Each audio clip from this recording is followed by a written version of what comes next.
We finally journey back into Middle-earth, and isn't it just magical? I'm so goddamn excited. It's great fantasy-filled Septembers, Jeannine.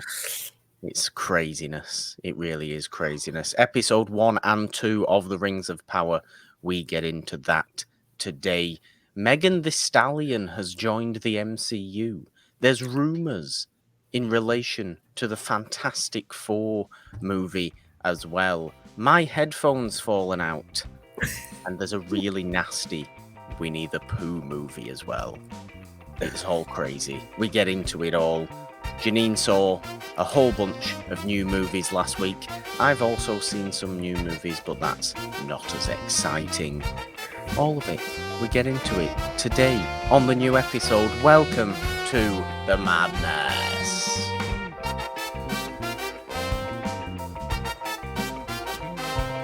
Hello everyone, welcome back to Monday Madness with Morgan and the Machine. Hello the Machine.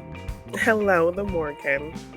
Thank you. Thank you for always saying the Morgan as though I'm special, and it's not You are just you. special. You are special. Sure. Well, yes, I said it in the intro. We're in for a really fantasy-filled September.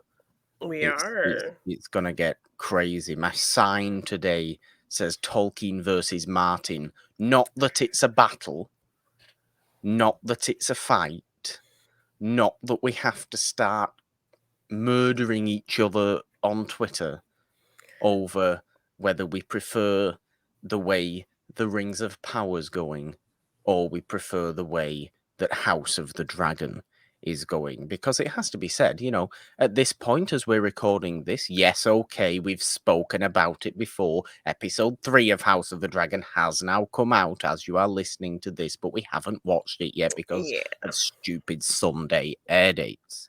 Yes. So we have seen the first 2 episodes of both of these shows. Yes. And we'll get into how we think both of them are doing and the significant differences in the style of the two of them. And obviously the style of those two worlds of fantasy anyway. But it's warming my heart, Jeannine. Yes, to have so much fantasy just kind of happening all at once. Yes. But fantasy worlds that I absolutely love. And if only the one fantasy world that I inherently love above them all wasn't at its absolute lowest point in popularity at the moment. We all know what that is, don't we? Yes, we do. But is it about time for me to ask the general question? Because there is a nice few things we have to talk about today. I think, Jeannine, do you want me to? Yes, I'm ready. Well, so, Jeannine. So a couple of things are soap today, Morgan. A couple of things. Yes, indeed. What are we starting with? How do you feel about Megan Thee Stallion now officially being a part of the MCU? I'm going to be perfectly honest with you. I didn't know what Megan Thee Stallion looked like. I'd heard her name. I was aware of that she was musically based, and she did the WAP song with Cardi B, but I forgot what she looked like. I know what Cardi B looks like. But, wow, Morgan. Wow. Yes. This is true. This is the truth. This is where we get old Morgan. Yes, it is. No, I didn't know. I had no idea what Megan Thee Stallion looked like. That's what she looks like. Okay, that's fine. Yes, well done. Well done, Megan Thee Stallion.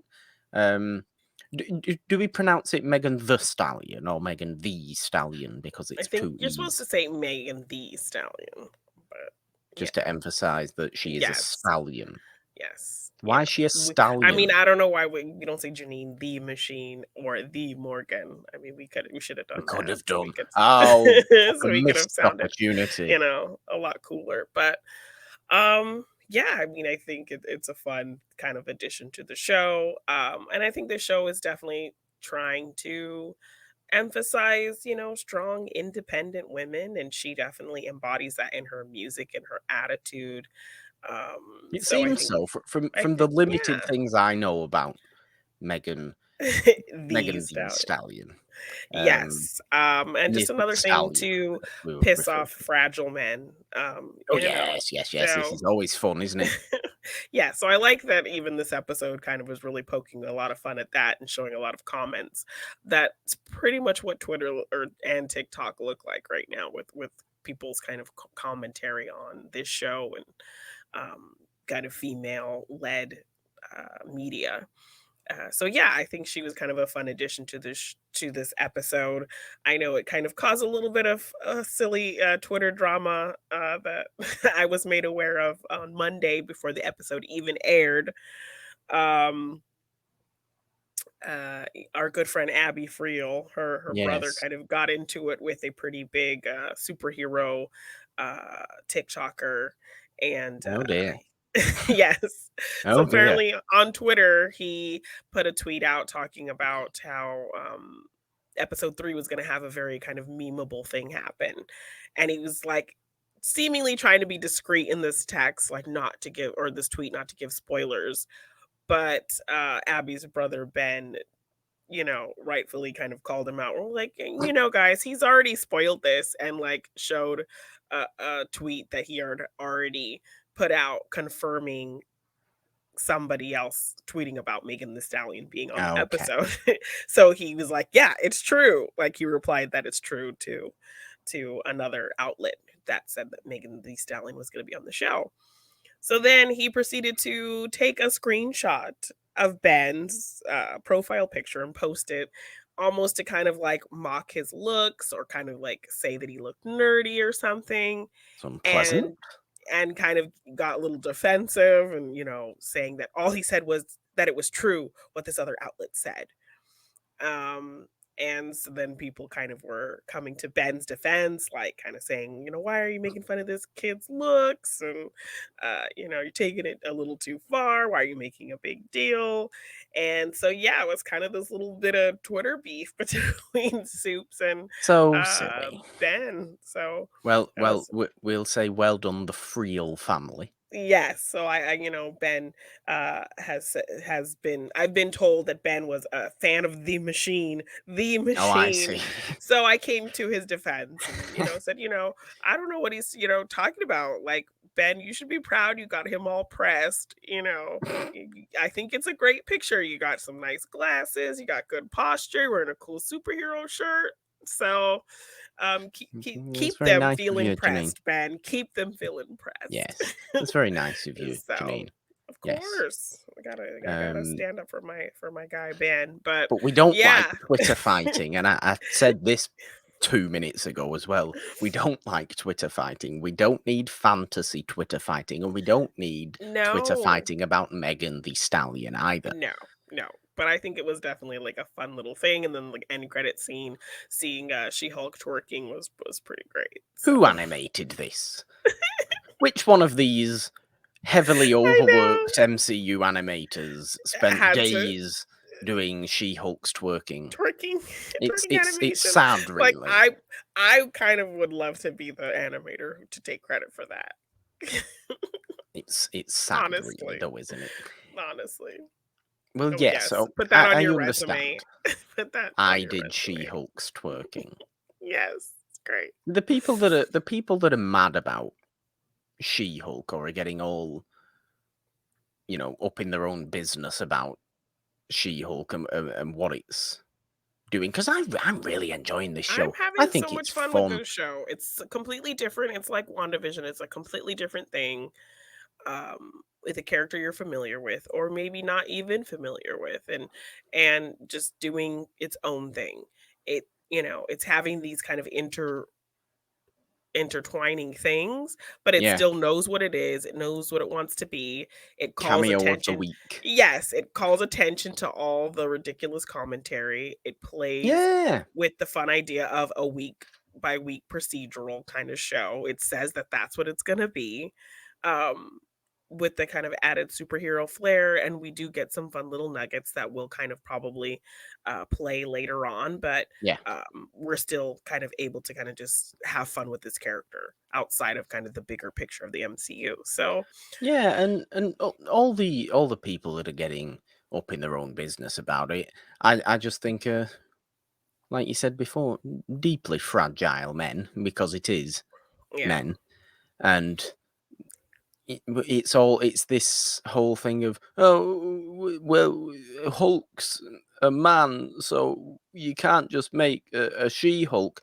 Well, She-Hulk's been around since the 60s, yeah, but the biggest so thing I think it was that a lot of people were going off about the scene where she told Bruce that she was better at controlling her anger than he was. And people just immediately kind of took that as her saying she was better than Bruce, saying that um that's because people don't listen.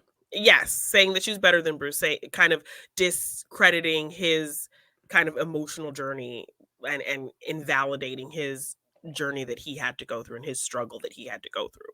So, Well, the fragile right. men were really kind of out Well, there yes, except saying it that she was didn't do that she at was all, did it? invalidating Bruce and kind of trying to say she was better than him. But like you are trying to speak to things that you wouldn't understand, all the little kind of microaggressions that women have to deal with on a daily basis, you know, and then we kind of have to hold back so that we don't look like the crazy woman. So we don't look like this, the stereotype of women feeding into their emotions so they can't do anything. Um, so it's like either we play up those emotions so that, we validate the stereotype you have for us, or we hold it all in, and then when we just talk about the fact that we have to hold it all in, we're trying to say we're better than somebody, Yeah, you know? and yeah, and look, even from a Hulk-based story point of view, would you not want different experiences for different types of Hulk? If Jen Walters had the exact same story that Bruce had, there would be no point in her, because it would be the same Yeah, it story, and would be something ultimately we they're a saw. fictional It character. would We've really already be seen it. Yeah, it would really just be a girl version of what we've Yeah, already seen. which would More be boring. egregious, Yes. Would be that would boring. be It wouldn't be pointless. interesting. Yeah, exactly. But we're getting a different character with different experiences that handles this in a completely different way because of her life experiences. Um, I so don't know yeah, what people's issue is. it's been a lot of kind of discord about this show and kind of nonsense takes about it. Um, and I'm sure this episode is just going to be another one where people are going to just be kind of, I think most people have said like this wasn't their favorite because I think a lot of the people who are making commentary are the fancy people who have seen like the first 4 episodes already. So, Okay. Well, I you don't. know, I'm having absolutely no problem same. with She-Hulk at all. And yes, it's silly that someone like Megan the Stallion's now It just in kind of pops up, but this I think show it's fun. as randomly, but and she's officially part of the MCU now. Yeah, So so it's fun. that's fun for fans of Megan the Stallion. Like I said, I've got very little concept of her in general. I literally only just discovered what she looked like. Like, So this is like the same as when I discovered that Doja Cat wasn't a cat meme and was in fact a person, yeah, isn't it? This Morgan's a is, little behind. So maybe you should follow these people on Instagram. So even if you don't, yeah. listen to their music, you'll at least be aware of at least what they look like. Well, I realized when she showed up in the episode who she was, because the whole episode's based around somebody thinking an Asgardian shape-shifting elf was Megan the Stallion. It's Yeah, weird, but yeah. No, I like She-Hulk. I'm enjoying I'm She-Hulk a lot. enjoying it as I well. just think people need to get over themselves, Janine, and people need to realize that this weird mentality of I'm a man, I'm in control. I like women to be weak and feeble, and is just problematic. Yes, and I don't want them in my superhero movies as the lead. Like, okay, They should be the love interest and only ever the love interest because that's all they're good for. Ha ha ha ha ha ha. Yeah. Get out. It's like, then just watch those things. If you don't Well, like yes, this, then exactly. don't There's don't watch plenty it. of those things, Exactly. So go so watch those and don't watch shoo. this show if it's not for you. But yes, really fun kind of surprise in this episode. Yeah, And yeah. yeah. Well, I mean, some other MCU related news or slash rumors is related to the Fantastic Four movie, which is, I forget when it's actually slated for now. Is it going to be the final movie of Phase 5? I Was it? believe so. Isn't it that? Um, but has it found its director in Matt Yes. Shackman? Yes. So that is kind of the rumored thing that they're talking about is probably going to be announced at D23 coming up. I see. Um, Well, Matt which Shackman did WandaVision, WandaVision, but yes. Matt Shackman's also done some episodes of Game of Thrones. Matt Oh, Shackman's also done some episodes of It's Always Sunny in Philadelphia. really? So really, I've Very got eclectic. absolutely no idea what Yes. to expect. Okay. Well, I think that's definitely a good mix of things. You're gonna have your serious, you're gonna have your kind of, MCU comedic flair in there, and you're gonna have some interesting, unique visuals as well. So, um, I yeah, think it's um I think it's making people somewhat think about that. I think it's been around for a while, really, but you just cast the It's Always Sunny crew as the Fantastic Fantastic Four, Four. Oh my gosh, that's so um, kind of so perfect. because it kind of works really quite Oh well. gosh, Danny DeVito was the thing. No, Danny DeVito would be Doctor Doom.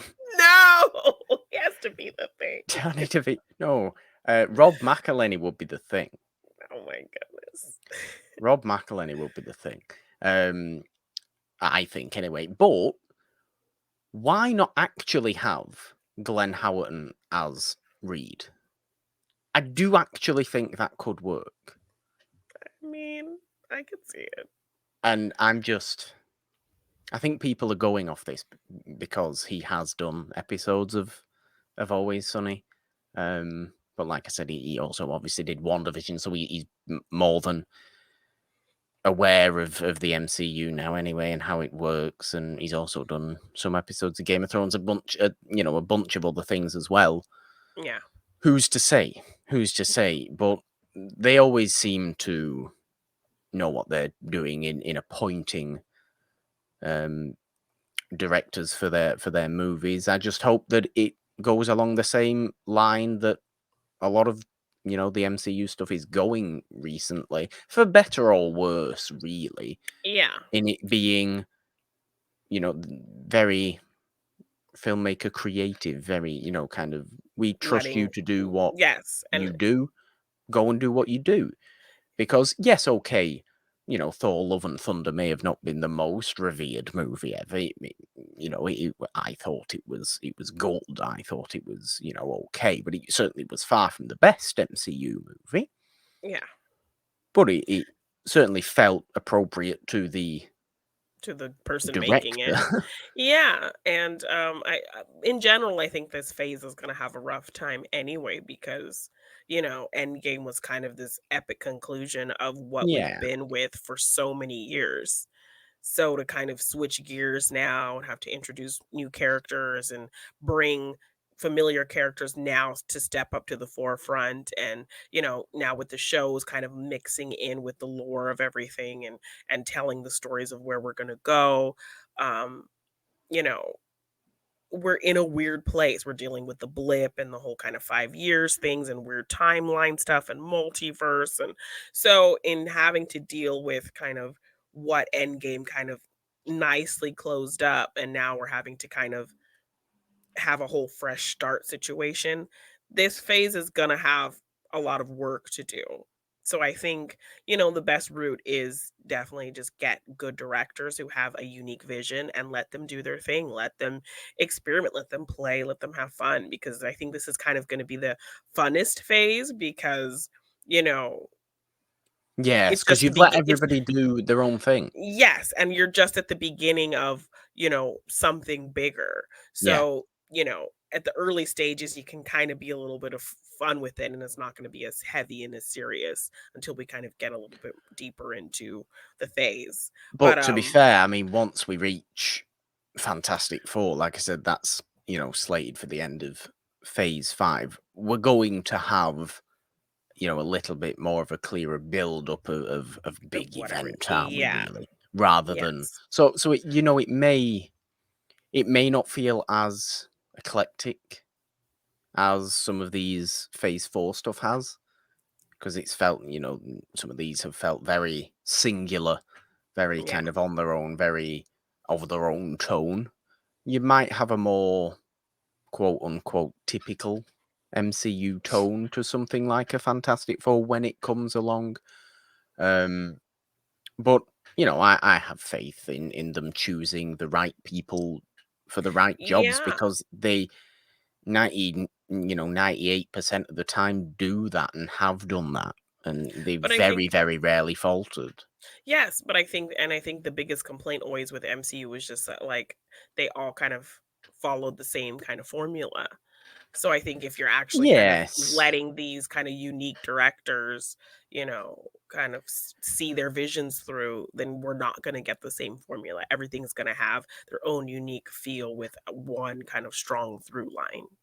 Well, yeah, but I mean, even if you do have the same formula, which does tend to happen, obviously, in these kind of things anyway, Yeah. in these kind of movies and TV, you have a different tone, which can make the world a difference. The story structure can be pretty much the same, but if you have a different style of making it or a different tone involved, it will feel different, Yeah.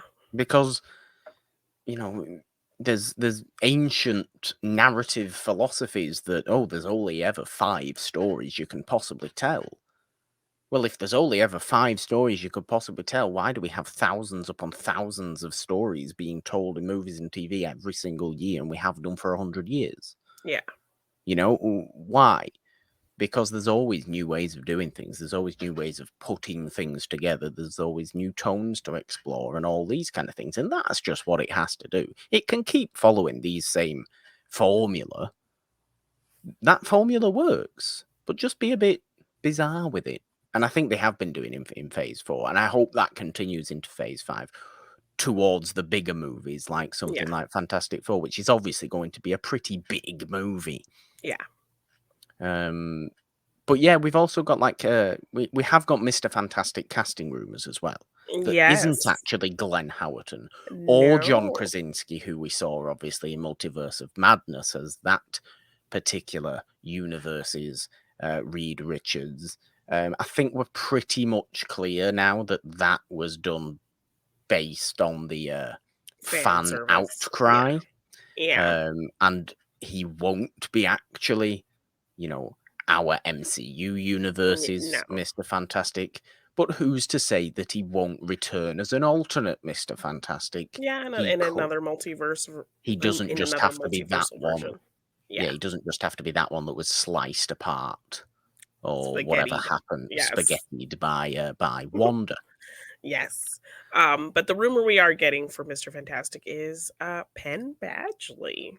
Now, I wasn't aware that Mr. Fantastic was a creepy stalker man, but apparently he is now. No, I I don't know. mean, there Are is we just more to Penn casting? Badgley than that, I think. Is there though? What's he known for? Come on. I mean, what's a movie you really enjoyed, Morgan? Penn Any movie Badgley's that in I it. really is he Yes. a movie I really enjoy? Yes. Always Penn Badgley and She's the Man. No, but another Amanda Bynes movie. Another Amanda Bynes movie. Which one? Which one's he in? He's in Easy A. Is he? Yes. Oh He's well, the love okay then. interest in Easy A. No, he isn't. That's not the same person from That the is Creepy Penn Stalker Badgley. show. That is Penn Badgley. Why didn't I know that? Yes. Terrible. It's been a long while since I've seen Easy Eight, to be fair, so forgive me. Yes. He's the boy that Olive likes. He's kind of the Yeah, he's the main crush of the movie. generally And don't I love him in that genuinely movie. He's don't very kind even of remember sweet and that's him. kind and funny and just kind of pops in and does like a little kind of comedic beat. And Well, so yeah. okay, but he's So most yes. known for being a creepy stalker man now, isn't he? Yes, I think. But I do think he has some range. So like it's definitely not something I saw until I heard the name and then I kind of gave it some thought. And then of course, Boss Logic came in with the graphic. I see, yes. So yes, of course. As That Boss that Logic tends to like to do. Yes, he did a fun little WAP of She-Hulk as well. Which I saw Oh today. dear. Yes, like the WAP cover of Cardi B and Megan Thee Stallion. Like they're back to back with like this big hair, and I think they're sticking their tongues out. I think he did a one with She-Hulk. But yeah, so I think he did do a rendering of what Penn Badgley would kind of look like. So, I think that helped kind of sell the image for me and the idea for me. So, I could see it. But Look, I right now it's don't just think. rumored. So, D23 is this Yeah. weekend. So, What this presumably, this or this next coming weekend. Sorry, next weekend. so this coming weekend, as of Yes. as of Oh, this yeah, this show's coming air weekend. date. Yes. So Ah, I this see. weekend, Okay. I believe like the 9th, 10th, 11th weekend. Okay. Yeah. So So our any conversation that we have from that may be coming in 2 weeks on this show, possibly. Yes, Yes. potentially. So any new Disney news kind of coming out. I see. Okay. Yes, coming out this coming weekend will potentially be on the next show, on the next two I shows. see. So yes, just rumors right now. So who knows if we'll get anything more concrete at D23, but I don't think the look of someone like Mr. Fantastic is particularly important. I think as just long the as he has a the little gray. characterization is, yeah, touch of, the touch of the silver fox about him at the Yes. sides of his hair. But other than that, you just need somebody to be an incredibly confident genius, Yeah. but that's kind of a little bit not as witty as Tony Stark. If you were to mix Peter Parker and Tony Stark, basically, I think that tends to be what Reed Richards is doing. He's really quite geekier than Tony, but Yes. not as arrogant. And I mean, the 2000s portrayal of him was very much like he was just kind of so into his science that he didn't really pick up on social nuances and things Yeah, like that. which something like that, Yeah. it does work, doesn't it? And what I'm not even going to attempt to pronounce his name because I never can do. The I Welsh know. dude who played Is him. it is it Ian? It's spelled very differently, but I think it's just Ian Griffith. Even though I'll it go looks with like it. Iowan Grufford, I think it's just Ian Griffith. I'll I go want to with. say. I'm going to go with the Welsh dude who plays Mr. Fantastic. Yes. I mean, Um, I actually like that movie. I hmm, I like the I don't mind sequel. it. Yes. I mean, I was somebody who was a very kind of big cheerleader for the early era of superhero movies just because it's like, "Oh my gosh, comic books come to life and they're actually making movies of these things and it's so cool." You don't And like those ones from the 80s and the early 90s and the I mean, those not so much. weird Thor movies and Yes, and Doctor the weird Strange and Captain Captain America America movie was movies. really bad. And Roger I mean, Corman's unreleased Fantastic Four movie yeah, and all that kind just of to keep the stuff. rights. Yeah. All very kind of messy. But yeah, like I think that kind of early era, I definitely am a staunch defender of. I can definitely, recognize the flaws and the mistakes and things that just don't work, but I have a huge appreciation for that era of comic book Yeah. movies, because yeah, it was something new and built what we have. We wouldn't have what we have now without kind of those early movies No, to kind of certainly not. those early blueprints of what to do and what not to do. So yeah, I mean, I liked that version of the Fantastic Four, with all its kind of ridiculousness. There were elements that really worked. So yeah, I'm really curious to see, who we get as our Fantastic Four, because it's Yeah. been, generally it's been kind of not the best kind of adaptation. No, for being It's such had three, a yeah, famous, yeah, comic like they're book. called the first family of, comics, of the first family of Marvel. So, Yeah. to be such kind of a marquee thing of Marvel and to not Well, have it really been done full justice. they were the first You thing Marvel ever did, weren't they? know, yeah. So Hmm. it is significant, as a entity, as a you know franchise or IP or whatever you want to refer to the Fantastic Yes. Four as.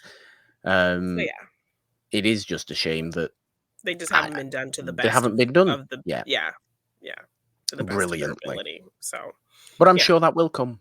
I'm sure that will come in this movie Yeah, I think, that we're going to get. strong director and, interesting casting rumors so far. Yeah, So, yeah, I'm I curious am. to hopefully get more information about it going forward. So, I am admittedly a little bit more excited about who's going to play the Thing, because I think to be to be Ben Grimm, it's your face and all that, and then just turn into an orange rock. Michael Chiklis, like, he loved that He part. was He loved great. doing it. He committed to that makeup, and I think the makeup actually looked really good, and he was great. And, like, that was his real I voice. They agree didn't with do that. anything to I his agree. voice. I think he was great. I just So, think whoever you get has to love the Thing. Otherwise, I think it will go pretty wrong. Like, you can't just do what the MCU does and have people's faces on a suit. You can't yes. do that with the Thing. The Thing's just a rock monster. Yeah, or It's do like, what they did with Jamie Bell in the Fant Four Stick, like, yeah, it's you're you've got not to gonna find somebody. sympathize with that, yeah. You've got to find, or somebody who's as happy as Bradley Cooper and Vin Diesel are and were playing Yeah, Rocket so and yeah, Groot. if you're gonna go full CGI, then you need someone who's really gonna bring that voice to it and bring that personality to it and make you care about a fully CGI character. Yeah. Um, so either do that or find a Michael Chiklis who can really put on that suit and really kind of sell that Or I character. suppose do it in mocap like Josh Brolin as Yeah. Thanos. You could do Hmm. it like that, and I Yeah. think that'd be fine. Because honestly, if you made the Thing look like Thanos, the kind of quality of Thanos, Yes. Mhm. I but think just that would work as orange, it well. would be Yeah. fine, wouldn't it? It Yeah. would be absolutely perfect. It would look Yes. like the Thing. Yeah. Um, but no, it's exciting, and I'm sure plenty more excitement comes in relation to all things MCU once D23 has all of its announcements, because everything that we didn't get at San Diego Comic-Con, we're likely We'll to get get there. there. Yes, and then just another kind of notch for Marvel as well, because Yeah, I mean, I heard recently that DC has canceled their DC Fandom, which they had done for the past 2 years as a kind of little fun con situation in kind of the COVID times, and they really Janine, it's wanted to. just really getting sad. Yes, I mean, and I think it's like they're canceling it because, like, literally, what do they have to talk about? What do Exactly. they have to share? Nothing. I mean, I was excited. I actually had some art featured in last year's DC You fandom, so I was did. excited to, get a prompt to do some artwork again and share some artwork for something like that again. But in hearing that it's been canceled, it's like, okay, Zaslav and your 10-year plan to be like Kevin Feige. Well, Kevin Feige is on his shit, and what are you doing? You're just canceling things and messing We everything don't up. know. You We have we no we plan. just really don't so know. so You yeah. have no plans, So Zorboff. yes, Disney and Marvel are getting ready to probably reveal some really interesting things, and DC has nothing. And it is genuinely sad. It is I very know sad people are because laughing about it because people I mean, sometimes it is funny, because some people get really upset and like really mad and very crybaby about it. yeah. And I have no time for crybabies on Twitter, but it is quite sad because I just Yes. want the best for both of those particular Yes, and companies. DC has some great characters, but But it does make you laugh as well because people get so unbelievably mad about things that ultimately they don't massively well, matter to.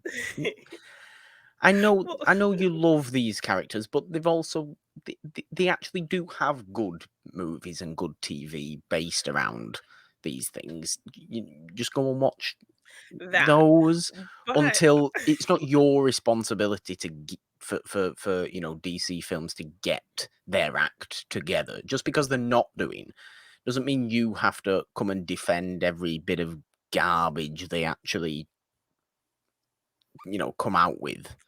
yeah, It but I doesn't. mean, to also just bring up one more thing with DC and people being angry, um, there were a lot of issues, with the comics. DC tried to do this whole launch for Hispanic Heritage Month and highlight their Hispanic characters with these covers, and literally all the covers just had these Hispanic characters with Latin foods, with Mexican foods. So they had a Green Lantern, and the artist had done a version where he was holding like the lantern and holding a Mexican flag.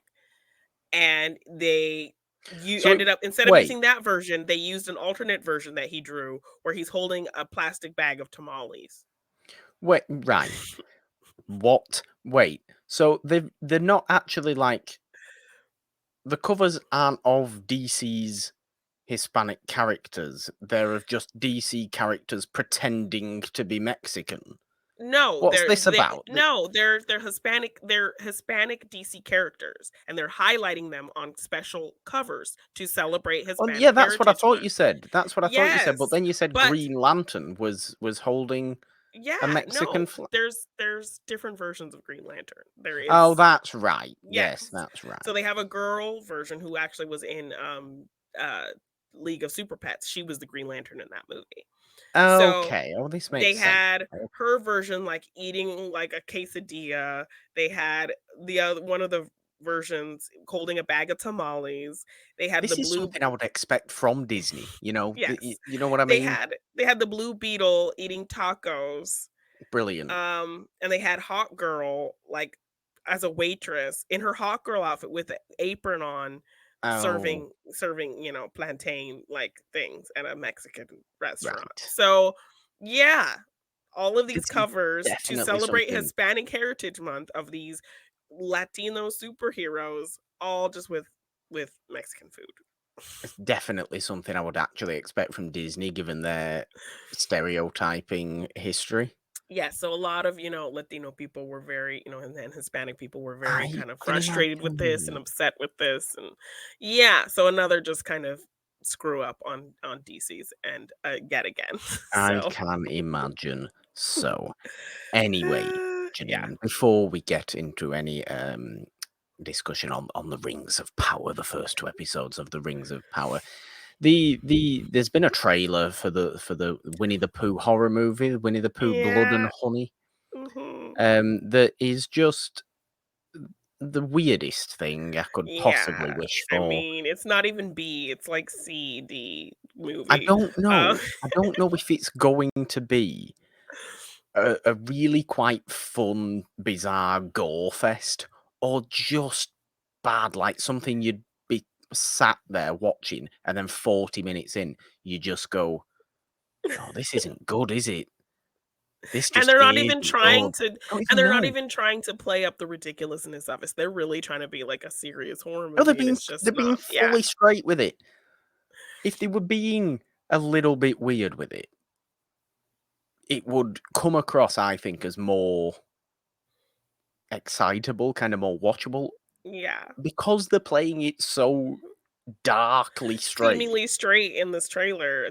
Yeah, it just looks it like any old slasher, but with a very kind of just off the wall kind of it's core bad to weird. it. It's almost bad weird. It's not Yeah. good weird, it's coming across as bad weird. Yeah. And I understand, do what you wanna do. Winnie the Pooh's public domain now. Do what you wanna do with it, you know? Yeah. Absolutely. but it does just look like any random slasher movie where the killers just happen to be wearing masks of Yes, it Tigger feels and like a "you're Piglet and next." Yes, it feels very much like a "you're next" type situation. I think it's only gonna be Pooh and Piglet because I think Tigger came later, so he's not part of that free domain thing. oh But I yeah, think it's but gonna be the you 2 of them, and then we still see, like the we see point a stands. sign that says RIP Eeyore, so I think that's kind of their way of saying, they got so animalistic that they killed everyone else in the Hundred Acre Woods except each other, so There's no reason to kill off Eeyore. I mean, Eeyore's just my spirit animal and always has been. So yeah. So, I don't know, this looks kinda ridiculous. I don't know how seriously it's gonna take itself. If it doesn't take itself too seriously, and it knows what it is, and it plays that up, I think it could be really kind of a fun, cheapy movie. Um, it could be, yes, or it could so just be plain horrendous yeah. and be like fully nominated for every single Razzie possible. Yes, so that's kind of what the trailer has me leaning towards, but I'm hopeful that it's just gonna be ridiculous and fun, Yeah, so we'll see. But yeah. yeah, very interesting trailer. I think it will, regardless, be quite a cult film and go Yeah, down as quite a cult movie. yeah. You know, as this first real bizarre exploration into what you can do with a huge character Yeah. in that's now in public domain. I mean, you know, when Mickey Mouse becomes public domain, which is not that far away, Mm, unless Disney finagle something and you don't know the influence and power of these things, but Mickey Mouse's public domain is not far away at all. What the hell's going to happen with that? yeah, that's You know? interesting. What the hell is going to happen with that? Or at least the original design of Mickey Mouse. Maybe the Yeah, current design of Mickey Mouse that we know yeah, from the parks and situation are still going, but like the Steamboat Willie Mickey Mouse, yeah, you can do whatever you want with it.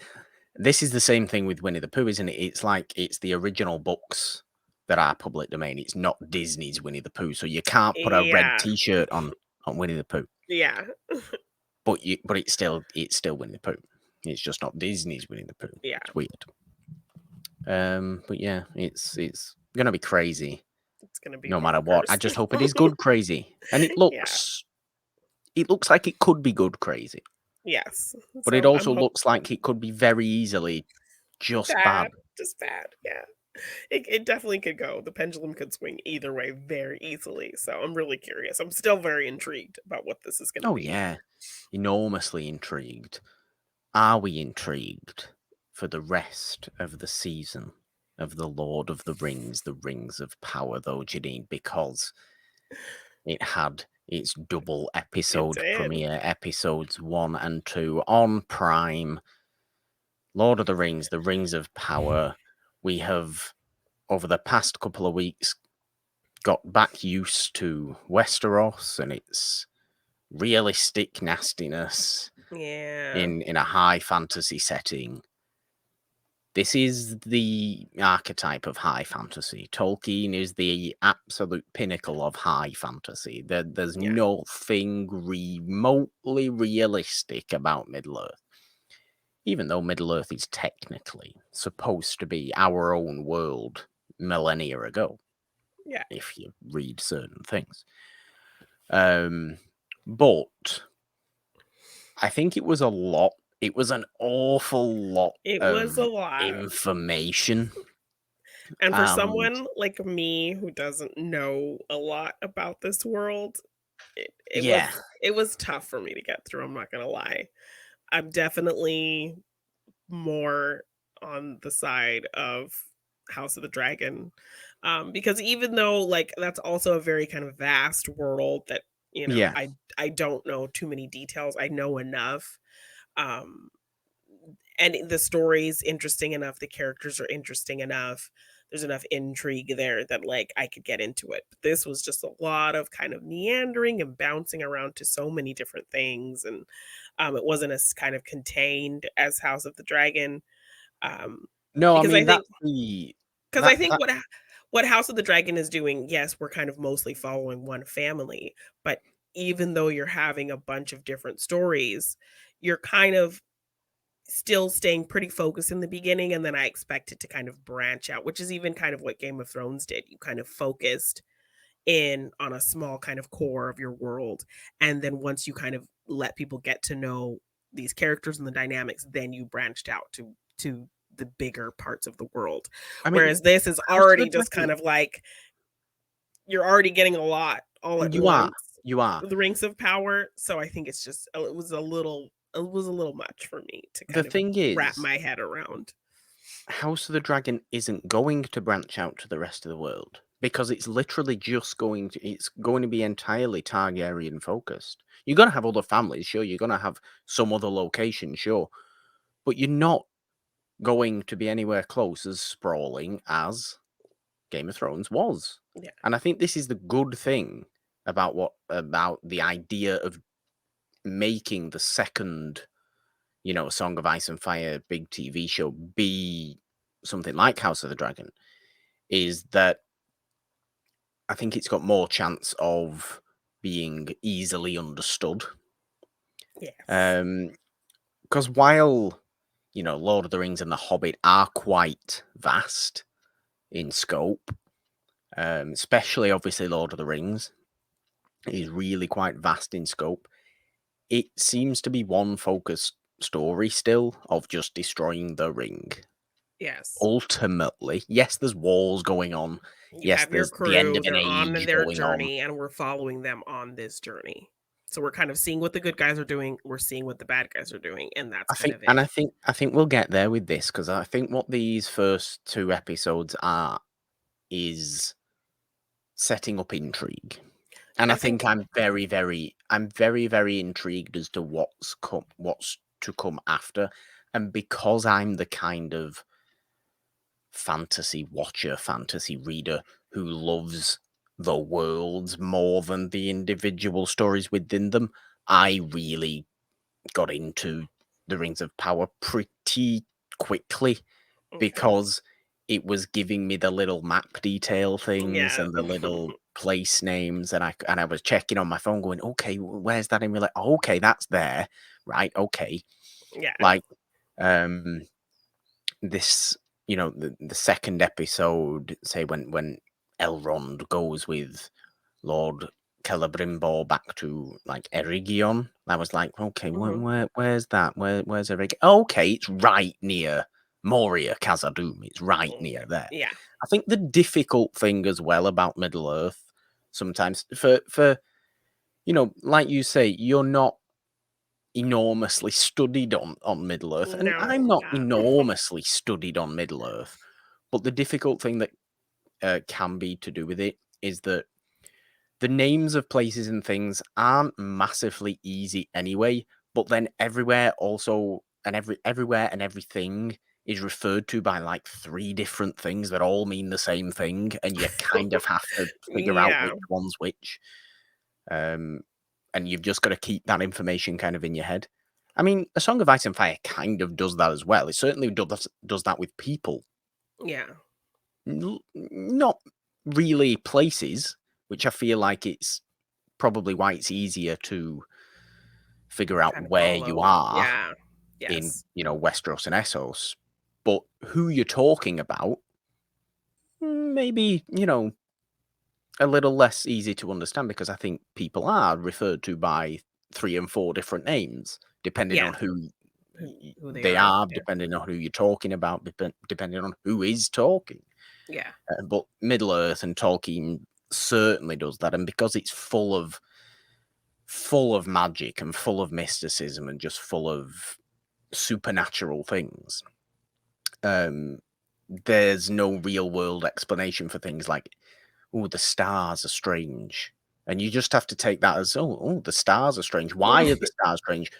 Probably I something to don't do know. with the Yeah. Maya, the gods. We Yeah. don't really know. It's not, nothing's going to be set in stone. No. Um, has But evil gone from the world? Galadriel's on this quest with a bunch of yes. elven people. Has To evil gone from the world? Oh, we don't know. well, has it or hasn't it? We're not sure. It might have done, but we don't know. There's these markings of Sauron everywhere Yes, and she still has this feeling that it's still out there. because So she's seen things, because she's a seer. Obviously, she has the the mirror of yeah. Galadriel from Lord of the Rings. She's able to see things. It doesn't. I don't think it gives us a massive amount of story, these first two No. episodes. But But what it even does in give us is a welcome back into Middle Earth. And I don't think, I feel like this is the same Middle Earth that we got from Peter Jackson. I Yeah, I mean, don't it feel doesn't like feel that's like true. it definitely feels like a very complimentary version of what we know. But I mean, character-wise, we got so many great kind of colorful characters, interesting characters that you sympathize with, that you immediately kind of fell in love with or were intrigued by, or, made you laugh, or, broke your heart, and all of these things. But so far anyone I've met is not really interesting me, getting me. Really? Yeah, like You don't I even don't like the dwarves, Durin and his wife? I mean, they just feel kind of like hollow recreations of the Okay. other dwarfs that I like, you know? Okay. I mean, I So, I do think it's a very bold show in terms of its focusing on scope more than anything else. I think. I yes, think it's and I focusing mean, on massive picture things Amazon is more putting than a anything lot of else. money into this show. I think I can't remember. Somebody gave us a crazy statistic about like how this show was like costing more money than like all 3 movies combined, or the Yeah. first 2 movies combined, or something crazy like that, and they're kind of wanting it to be their kind of, like, pillar series. They're wanting it to be their Stranger Things. Yeah, and look, So, I mean, I I don't think it know. will be.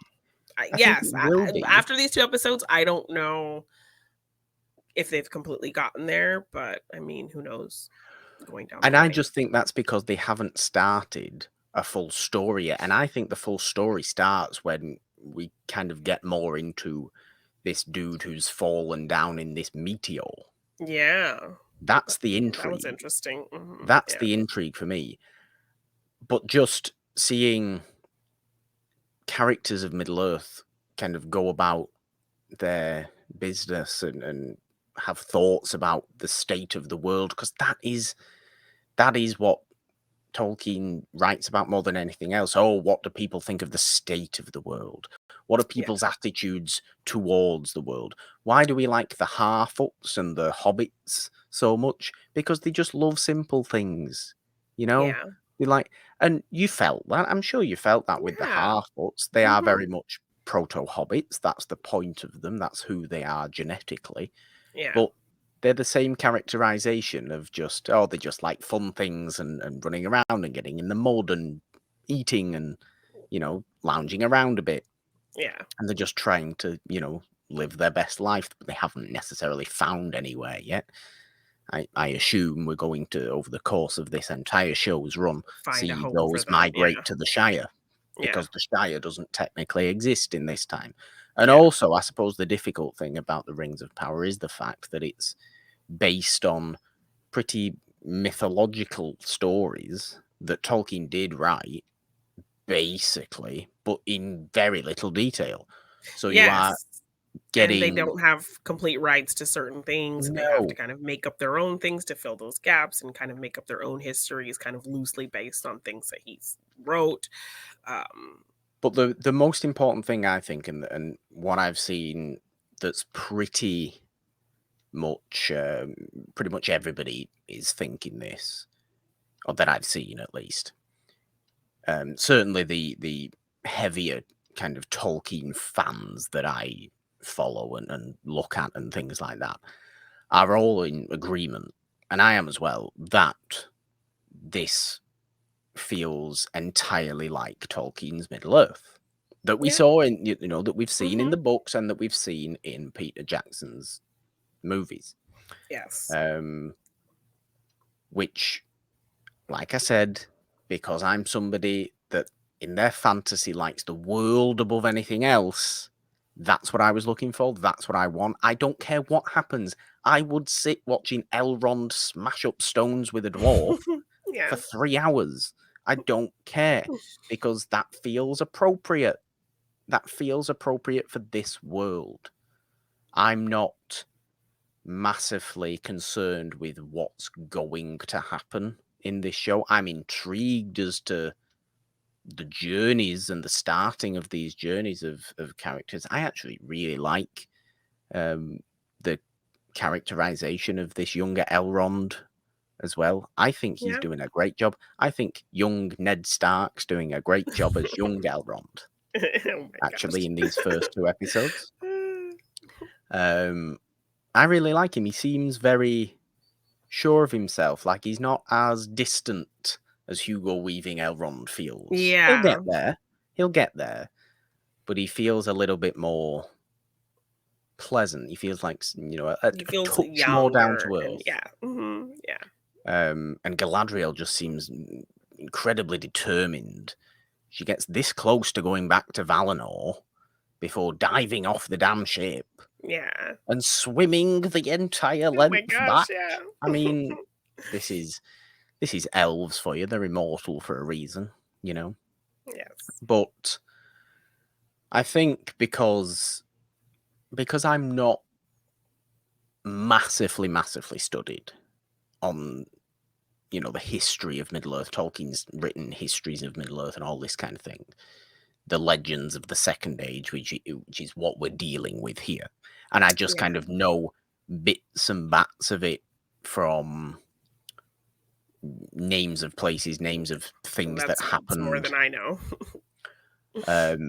I can see, I can get excited by, they're going, we see Valinor at the start, of very start, with really young child Galadriel. That's in Valinor. That's the Undying Lands. That's where Yeah. Frodo and Gandalf and everybody goes at the very end of Lord of the Rings. Oh, how exciting. And then they come over to Middle Earth and the Yeah. map transitions. I mean, I do love that. I really, really love I those was like, map Morgan's really transitions. gonna love that. But I do find myself having to remind myself, like, where things are. Lindon, Kingdom of the High Elves. Where is that? Okay, well, let's Google. Okay, that's literally just west of the Shire, what we think of as the Shire. Yeah. So the Shire's like here. Not that people who are listening to this on the audio can see my weird Yes. descriptions of things. The Shire's like here. Then there's a mountain range, right? There's like a mountain range west of the Shire. And then Lindon, Kingdom of the High Elves, which doesn't exist in the Third Age, Yeah. during Lord of the Rings, is west of that on the coast. That's where that is. So that's where Okay. they have that ceremony.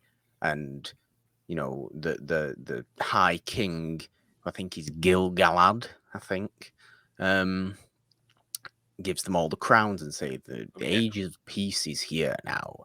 Elrond go off with Lord Celebrimbor, and these are names that I've kind of heard in passing, but don't really know anything Yeah, about them. personally about Yeah.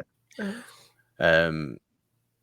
Go and build this tower, whatever the building. We'll find out, but it's very. You feel the scope of it, and I Yes, think that definitely. was important. And I felt that, and I enjoyed very much watching these first 2 episodes. Yes, I'm excited to get a little more focused with the story. I think once Galadriel gets back on the land of Middle-earth, Yeah, maybe we'll we'll get some get more. that. But yes, for me it was a little difficult to get through, but I am kind of still in it to kind of see where it goes. So, What about the story of the men then? And that one elven archer who was like the watcher in that tower, who's been looking over this little town of men yeah, for see, I mean 80 years. What that about that little story? that still wasn't doing much for me either. Like I wanted to care about these people and like what was going on, but I just Well, no, uh, I don't think it was. I don't think it's been intended to immediately, care I deeply about I get characters. that, but like that's what I'm used to with, these other films. Like we immediately kind of met these characters and we're like, "Oh, he's silly. Oh, he's funny. He's, has something interesting that I want to know more about?" So, Did you I find that with just House of the Dragon then? Because you didn't, you you haven't read Fire and Blood. I did read Fire and Blood, so I was aware of the but entire even story with of House of the that, Dragon. But even the characters, the first episode, it was definitely me kind of feeling out the characters. So I didn't really get much from them in that first episode, but it wasn't until the second episode where I really kind of was seeing okay, the personalities of people and their dynamics and the good in people and the kind of deceiving side of people and the fire in people and the emotion. And so yeah, I the first episode was definitely kind of feelers out, and then the second episode showed me kind of who these people are for sure. But with this show so far, I'm not getting much from the characters. I think it felt definitely more focused on the scope of the world and kind of reintroducing you to that place again. And that was kind of more of the focus than actually kind of, you yeah, know, setting up interesting characters that you feel something for. But yeah, I mean, second episode for House of the Dragon was where I was kind of starting to actually okay. be interested in these characters. Second episode of this, I'm still not there yet. Well, maybe because it was a double episode premiere, Yeah. maybe we'll see if you feel a little bit more, um, you know, identifying with characters, or you feel a little bit more attached Yeah. after a third episode. We'll see. Yes. This is not me saying you have to enjoy this show. This is just me saying that I think this is what I wanted from this show. Okay. I think this enormous scale and maybe maybe a little bit distant feel is kind of what I wanted from it, because it's a mythological fantasy world. And actually it's a fantasy, it's the highest of high fantasy worlds. Yeah. There's never been anything created that's higher fantasy than Middle Earth. Yes. And it's the mythologies and legends that are technically unwritten from that particular world. It's not like it's so far away from from A Song of Ice and Fire that and House of the Dragon that is written down, and you kind of just have to figure out if what has been written down is the real truth of it or not. Totally different styles of high fantasy worlds, which is why I think they've both been able to be very successful. But everything Tolkien says is fact. Everything Tolkien wrote down Yeah. is fact. Everything George Martin writes down isn't fact, it's interpretation of a character. Yeah. It's what somebody else in the world may think had happened. Figure it out for yourself. That's why I think Song of Ice and Fire intrigues so many people, and you can get really into, the goings on of the characters within it.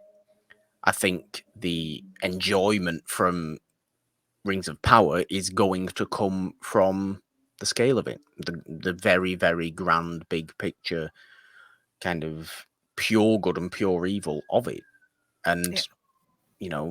Game of Thrones, House of the Dragon, Song of Ice and Fire couldn't be further from that. There ain't Yeah. no pure good and pure evil in Westeros. Everybody's just as bad as each other. They're just in different ways. Yeah. There's who is an entirely honorable character that entirely does 100% good things in Game of Thrones. Maybe Sam Tarly, but he still lies. He still goes against, what his lords have told him to do.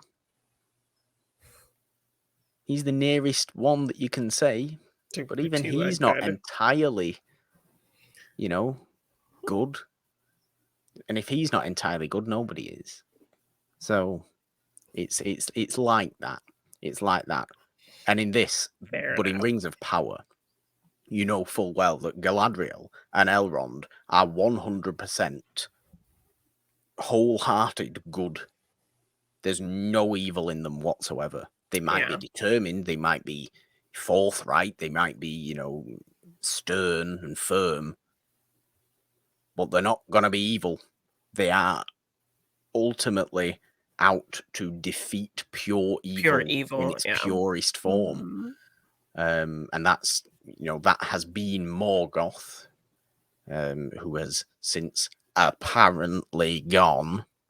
Whether he will have gone or not is we can't say. And Sauron, who we obviously know hasn't completely gone.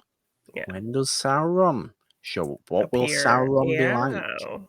Is the meteor dude some sort of Sauron? Man. We don't know. I don't know.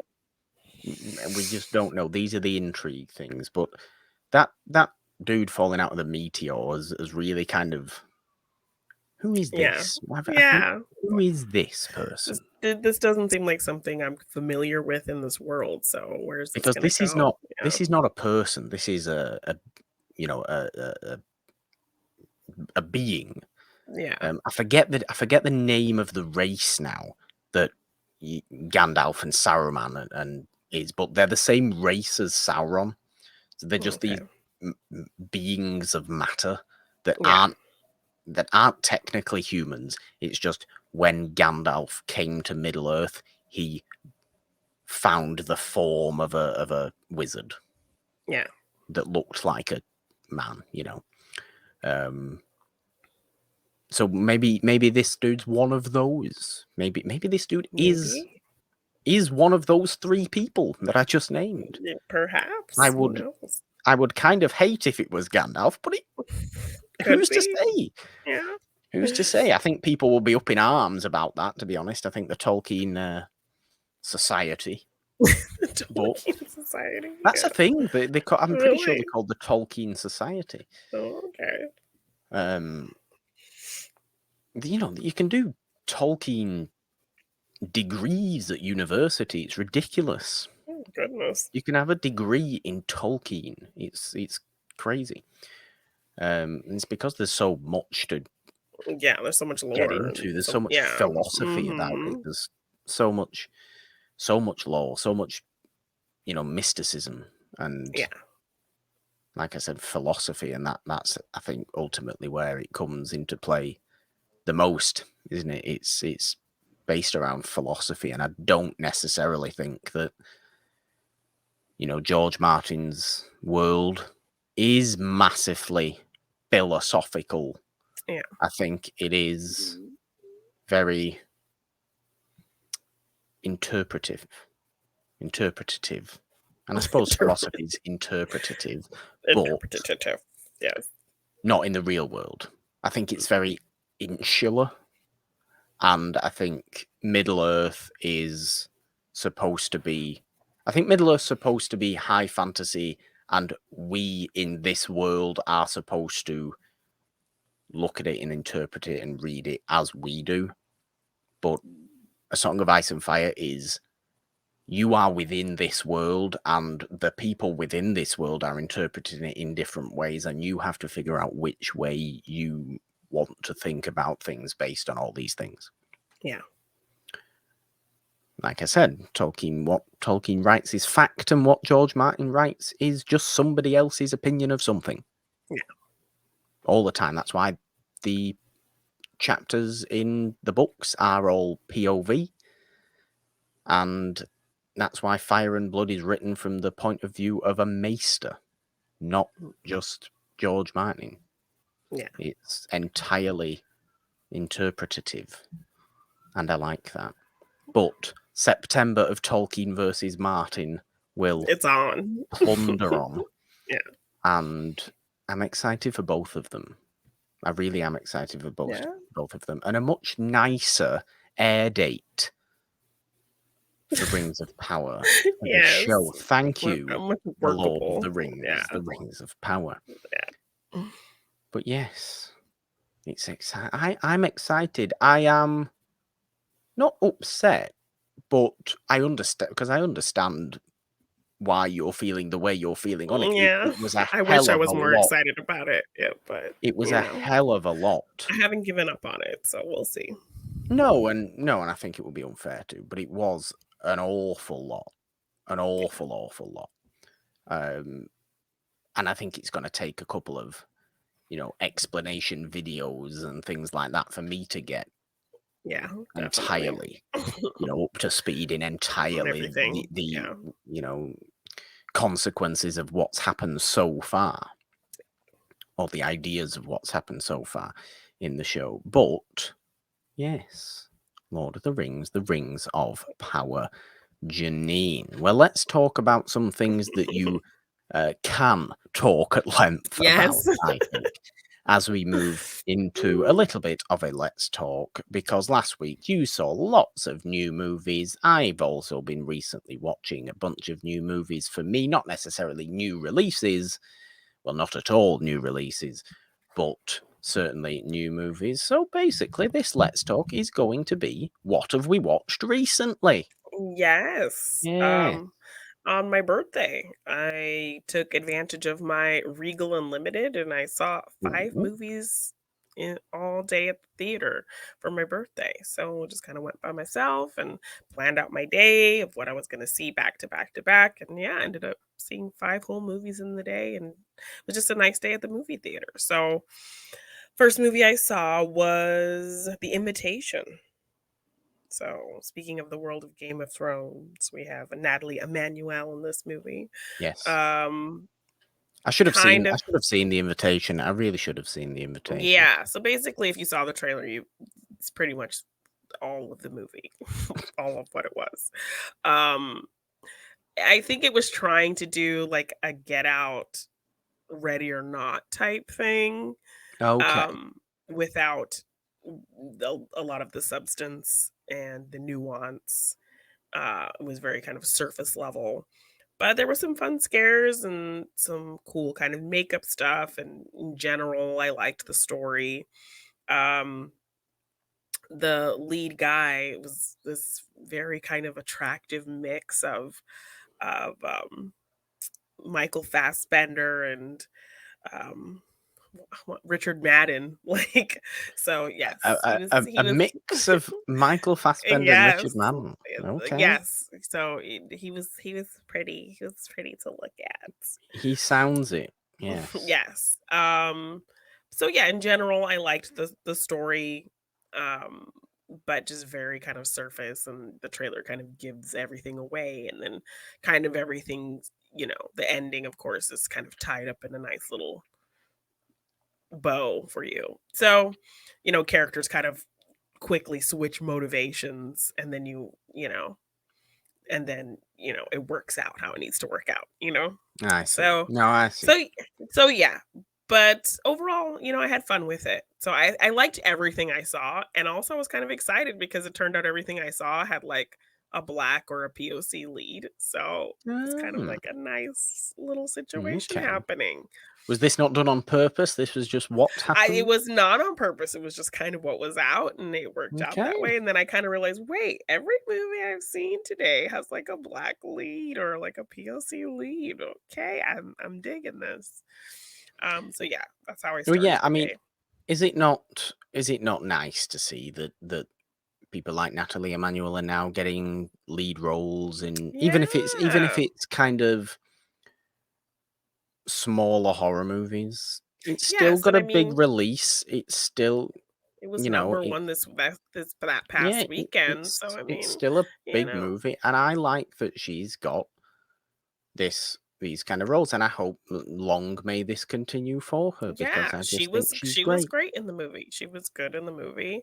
Um like the location was really beautiful, and like the core of the story I thought was a really kind of fun thing. And yeah, like I said, definitely kind of trying to be this combination of Get Out and Ready or Not. But yeah, definitely not as nuanced as those films. Very Okay. kind of surface level, horror kind of situation. But overall, yeah, I had fun with it, and I liked who was in it, and Pretty Nan was in it. And Pretty Yeah. Man was in it. Yes. So This yeah, would work really well, wouldn't it, though, for both me and you, because you'd be gushing over this gentleman, and and I you'd would be be gushing. yes over Natalie. Yes, Yes. So I don't know if you want to talk about something you watched and kind of go back and forth, or just I that kind of would make go through, sense. yes, all five of the movies I saw. That would make sense. I mean, 5 Yes. movies in one day is I mean, I was going for 4, and then I expensive. kind of decide, well, no, Regal Unlimited. Regal Unlimited, yes, but no, I mean extensive, not expensive. I thought you said expensive. No, extensive. It's a lot of movies in one day. It's like it was a Monday, so it was very quiet. There was nobody Nah, there. well, It was that's just, nice. it's very hot weather here, so it was just nice and it's to sit in a cool place. You have your little drink, you have your little snack, you sit and just, it's like film therapy, all the things going on in your day-to-day life. You are Yeah, just kind of like spend the day in imaginary worlds, and you know, and not having to think about what's going on in your actual life. So it was yeah, nice. It was a nice kind of film therapy type situation to kinda just bounce from, world to world to world, and, yeah. and it was quiet and just, Good. I very like that. relaxing. I like Yes. that. Well, no, I haven't seen any of the new releases because I don't know. I have no excuse. I have no excuse. I don't know why. I I tend to be choosier, don't I, in new Yeah. releases than you are, Mhm. Janine. But I have been watching a good many of my Blu-rays and things like that of movies that are new to me. The first one I wanted to bring up was The Mob from 1950, Okay.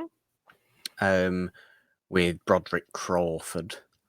And I mean, I really, really liked this movie. I've been watching a lot of those Columbia Noir sets Okay. lately, and the movies from those. I've Yeah. blasted through Volume 1 and Volume 2 of them now.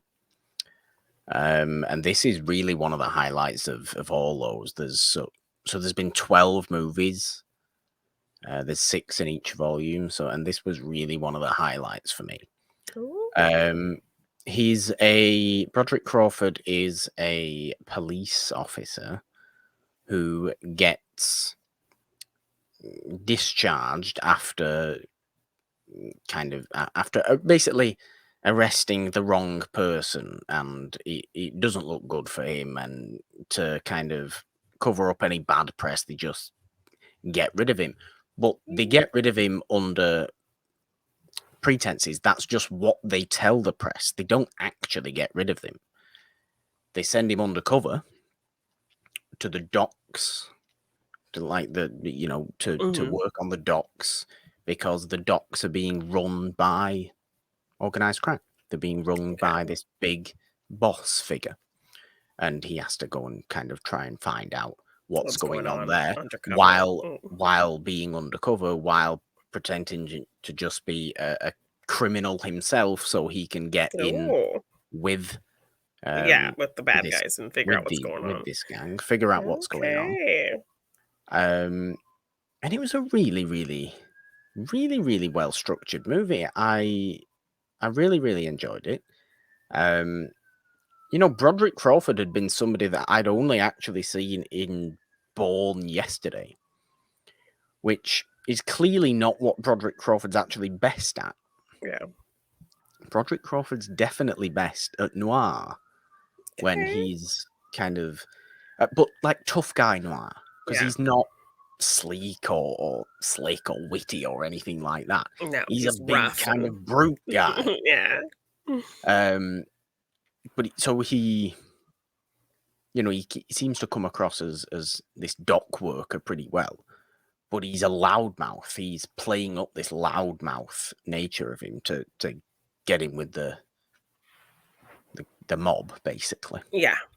And he does that, but it's got really good reveals in there, really good kind of. I won't spoil the movie because I feel like its effect will be taken away if I did. It's very, very. It's kind of twisty. Yeah. It's kind of twisty. Yes, it's one of these B noir movies, sure, but I think it's a little bit elevated to that. I think it's a really well put together movie, a No, it really sounds well like it has some directed really movie, a interesting really, really layers. well written movie. Okay. Very much a power to the people kind of movie as well. Like because you get these dock workers who are just being exploited Yeah. by the mob and just you have to pay, $4 for Jimmy's broken his arm. We're paying. Oh, I didn't know Jimmy pay Yeah. $4. It's Yeah. if I pay $4, I can't eat. And Yeah. things like this. Pay $4, otherwise you got a gun in your back. Oh goodness. It's one of these kind of situations. Okay. So there's definitely a lot of layers happening. Yeah, Okay. and they're all I like that. it's all being run by the one figurehead who you never meet until you meet them.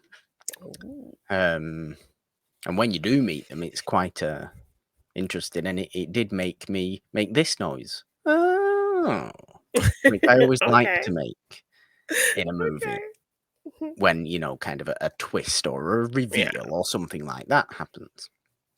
It was very exciting, but no, it was the first, like I said, it was the first time I think I've ever seen Broderick Crawford do what he's actually best at doing. So I enjoyed it for that. I enjoyed it Okay. a lot for that. The Mob Nice. from 1950 is a really, Nice. really good movie. I would Okay. definitely, go and seek it out if I were you. Okay. Yes. Sounds very interesting. I did watch it a while ago now, so I can't, remember far, far too many details. But it's very fun because it's kind of this police movie as well as being, a very one-man movie because Yeah. he's undercover and it's all this, the tension of being undercover. Will people find out he's undercover? Because sometimes people seem like they kind of know he's undercover. There's this one other dock worker guy who we find out is actually undercover for somebody else, but they're Yeah. kind of on the same side. But there's a time, like a third of the way through the movie, where they think, where Broderick Crawford thinks that this other dock worker guy is actually the leader of the whole thing. Oh my gosh. But it turns out that this other guy's actually just undercover for another, What? criminal, Okay. so for another police organization type thing, for another law organization, Yay. looking for the same Yeah. dude that Broderick Crawford's looking for. Yeah. So they kind of become, somewhat partners in it. There's a quite hilarious scene of, I think it's where this other guy and Broderick Crawford go on this like double date that's set up by this other guy. But it's set up by this other guy because this other guy thinks Broderick Crawford is the leader. Oh It's like gosh. Broderick Crawford thinks the other guy's the leader, and this other guy thinks he's the So it's leader. all this kind of back and forth of nobody knowing who's who, and So he sets them up on this kind of double date with the other guy's wife and his sister, and and he says to Broderick Crawford, "Okay, you take." He doesn't call her my sister, but you take like Doris or whatever yeah. she's called. And I'll take. He's like, "Oh no, I want the blonde. I want the blonde." He's like, and the other guy has to shut up because he has to let him Yeah. go on a date with his wife because Yeah. Yeah. he He can't can't reveal himself. reveal anything. Yeah. It's a good movie. It's a really, really good Okay. movie, and I enjoyed that. I've been watching a Check lot it of out. noir lately, like I said, and that was definitely one of the Okay. highlight Well, it sounds ones. like a good one. Sounds like a lot of layers and things Yeah, happening, and yeah. I won't Wow. waffle on about the rest of them. But I have to talk about them Well, I quickly. realized I didn't even really kind of give a synopsis for The Invitation, just kind of roughly um before I move on to my second movie. And Natalie Emmanuel, she lives in New York. She's like just kind of like an artist. Her mother recently has passed, and so she decides to take this, 23andMe type DNA kind of test. She sends it in. She gets a hit that she has a cousin. So she meets the cousin. He's really excited to meet her. He said he's told all the whole family about her. There's this big family wedding happening in the UK. So, they're very rich and fancy. So he flies her out there to go to this wedding. She's meeting all the family. She meets the man who owns the manor where the wedding's happening. He's hosting it, and they kind of spark up a kind of romance. And but people are starting to act really weird, and she doesn't know what's going on. And like, every kind of event, she's waiting to meet the bride and groom, but they're never at any of these events. So she's kind of just not knowing what's going on until it is revealed kind of what is really happening at this manor and why she's there. Okay. And yeah, then that's where you kind of get your horror. So it builds to kind Nice. of like this big kind of horror reveal. But yeah, the trailer totally gives away that horror reveal. I'm So thankful I haven't seen the trailer. yes. So that's kind of the basis for that movie. But the second movie I saw was Beast, the Idris Elba fights a lion movie. Was the Idris Elba fights a lion movie as ridiculous as it sounds? I think they tried to actually make it feel pretty grounded. It was just kind of like African Cujo. African Cujo. Yes, so he's Okay. this father. He has two like teenage daughters. Their mother has just passed, and so she grew up in Africa, and so he takes them back there to kind of see where she places that she loved to take photographs. And Charlton Okay. Copley's in it, so he gets to use his South African accent. Or is it in South Africa It's then? South Is that South Africa, yeah.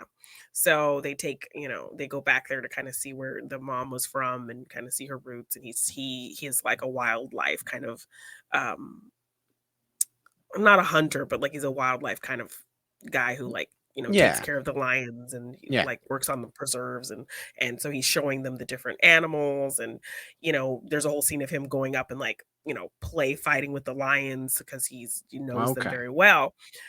So as they're kind of going through, um, looking at things, a man kind of comes out of the woods all bloody. And they kind of come across a whole town. Like he's going to this town to kind of warn them about what's going on. But this lion has killed everyone in the town. It's killed this Oh. small village of people. Um, and so now they don't know what to do because this lion is not acting like a normal lion. Like this lion is very aggressive. So then they kind of explain that like poachers are there, and hunters have been killing lions and killing off their whole pack. So when a lion is kind of out without its whole pride, it Yeah. kind of changes its DNA to kind of have to adapt and kind of Goes get in off a on it one. goes off and gets in a very defensive mode Yeah. because it's now alone. So that's kind of what happened to this lion to where now it's just like a killing machine and just Okay. brutalizing. So yeah, they kind of get stuck on the road with this lion kind of creeping around. And so it's like them, having to take care of injuries, and they don't have a working car, or working radio, and they have to try to figure out how to Yeah. get out of the so basically Cujo in South Yeah. Africa. I assume that's the rest of the movie then, is just Yeah, kind of the survival against this lion. yes, so definitely good tension, some solid action, nothing like spectacular. Um, but like a fun kind of just action kind of suspense, Yeah. animal movie. So animal attack movie. Nice. Okay. So yeah, and, I enjoyed it. Nothing that I was like, oh my gosh, I have to see it again kind of movie. But for what it was, I enjoyed it. So Okay. yeah. Okay. And Um, but also some really dumb kind of decisions made by people as well. Like, you got to be quiet. This as you would line is around, expect. but I'm gonna be honking the horn. Like, Brilliant. Yes. what are you doing? you know. So yeah. You getting very frustrated with certain characters in this Certain, movie. yeah. I So, see. but overall, yeah, just a kind of fun monster, I guess, creature feature kind of, animal attacked kind of movie. So, Okay. yeah. Well, the next one I wanted to talk about was a movie called Tight Spot from 1955. This Ooh. is Ginger Rogers, and Ooh. Brian Keith. Is it a dancing And movie? no, it's not a dancer. Ginger Rogers much more than a dancer. I am aware, but I've only seen Ginger Rogers dancing. Well, yes, I mean this is understandable. But yeah, basically Ginger Rogers plays a prisoner who is brought out of prison temporarily and put up in a hotel because she's going to, or under the guise that she's going to testify against a mob boss. This is a noir movie again. It's the 50s. Everything resolves around some sort of organized crime. Mob, yeah, situation. Brian Keith's one of the kind of law officials, but she keeps refusing to testify. They didn't tell her why they were bringing her out of prison and putting her up in this hotel. Yeah. Because she wouldn't have agreed to come in the first place if they'd have told her. And it's kind of this situation where they are taking too long to tell her why she's going to do it. And she keeps saying, "Oh, I think you guys want me to testify against this guy. You do, don't you?" He's like, no. If you want to, do you want to testify? No, I don't want to testify. And they're just all like, "Oh, for God's sake, she's the only one who can testify. We've got to keep her here." Yeah. But it's also this kind of, it's a mix of like a fun rom-com, because there's really good fun rom-com types of back and forth between Brian Keith and I know I like that. Ginger Rogers. And Brian Keith's someone as well who only recently I've come to admire more, because the only thing I'd actually seen him in for a long while was the original Parent Trap, where he's the, he's the guy that they try and set the mother up with. Who? The dad. Oh, the dad. The guy that they try and set the mother up with. What am I Is talking there some about? other random guy who wasn't like just the dad? The dad. Yeah, he's the dad. And I don't remember liking him at all. No, in me the neither. original Parent Didn't Trap. like him either. But I watched him in a movie, Five Against the House, which is a little bit more of a, it's almost like a college crime / comedy noir movie, where Brian Keith's got like Korean War PTSD, but he's in college and he tries to, there's a group of them. They try and rob a casino in Reno. Actually, they try and rob a casino in Reno, and he just takes it one step too far because of his kind of PTSD that he's got. And he was really good in that movie. He was like he was by far the most dramatically capable person in that entire movie. And I really liked him in Tight Spot as well, as this more romantic leading man, but also still a lead in a noir. Because that's basically his whole movie. There's mob trying to come after Ginger Rogers to make sure she doesn't testify.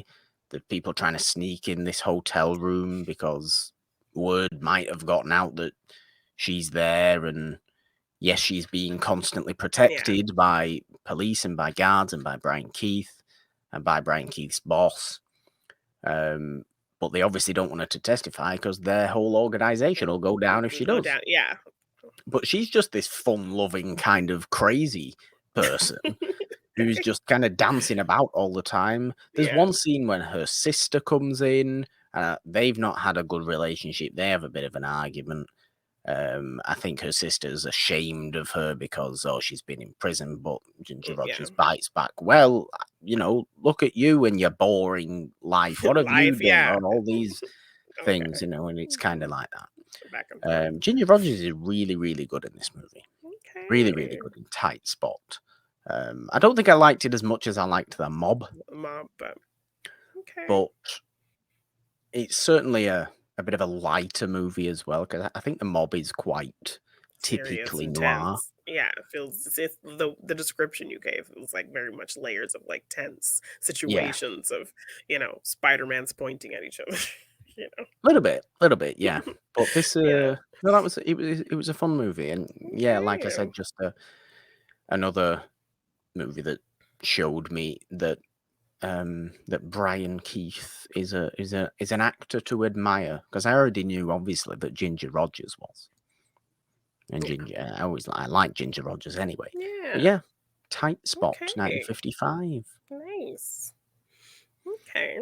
Well, my third movie of the day was Breaking, a movie with John Boyega, Oh, Michael K. Williams' final film before he died. oh, Basically, it's just kind of a man pushed to the brink. He is a vet, like a veteran, yeah, and he's just kind of like struggling. Like we just open the movie with him just, he has a little flip phone that he only has a few minutes on to talk to his daughter, and he's yeah, trying to get, we see him, like, I think the movie opens with him sitting on a curb having just been like arrested and like thrown out of somewhere. um so basically, like, he's trying to get his disability check from the VA, and they like have done all these loopholes to where, oh well, no, you had like outstanding um, fees on your courses, so mm, your disability check's being taken out for that. yeah, And he's like, well, no, that's not how that should work. Like, I need this disability check. I need my money to take care of my, my daughter and my wife, and you know and they refuse to give it to him. So then I think he kind of makes a scene in the VA, and they end up arresting him and throwing him out. So we see him kind of living in a hotel, and as he's kind of going to his room, the hotel person's telling him like, "Hey, guy, like you better pay your rent." So like they set up that he's really yeah, struggling and he really needs this money, and the VA is just kind of screwing him over, and like just a very kind of interesting commentary on like these people fight for their country, and then look how you treat them. yeah, You make all these loopholes to where they can't even get disability money that they need to survive. So he ultimately ends up holding up this bank. He says he has a bomb. He lets everyone leave except two tellers, kind of the two kind of senior tellers, and one teller she notices kind of what's happening, so she's already kind of getting people out. So it ends up just being the three of them in there, and Michael K. Williams is the negotiator that comes and tries to talk things through with him, and John Boyega's like he's like fairly certain he's going to die that day. It's based on a true story. This was a real person. This really happened. okay, Um, he's fairly certain he's going to die, but Michael K. Williams is determined to, genuinely get him out of this alive. Um, and you know, and like even the bank tellers are like, whatever you want, we'll just put the money in your account. Whatever it was, we'll put it in your account. And he's like, no, I need I need people to see this. I need the news to see this. I need people out there. I need fire trucks. I yeah, need people to see that this is what the VA does to their vets. This is what the VA does to okay, people. So yeah, it was all kind of a matter of principle for him.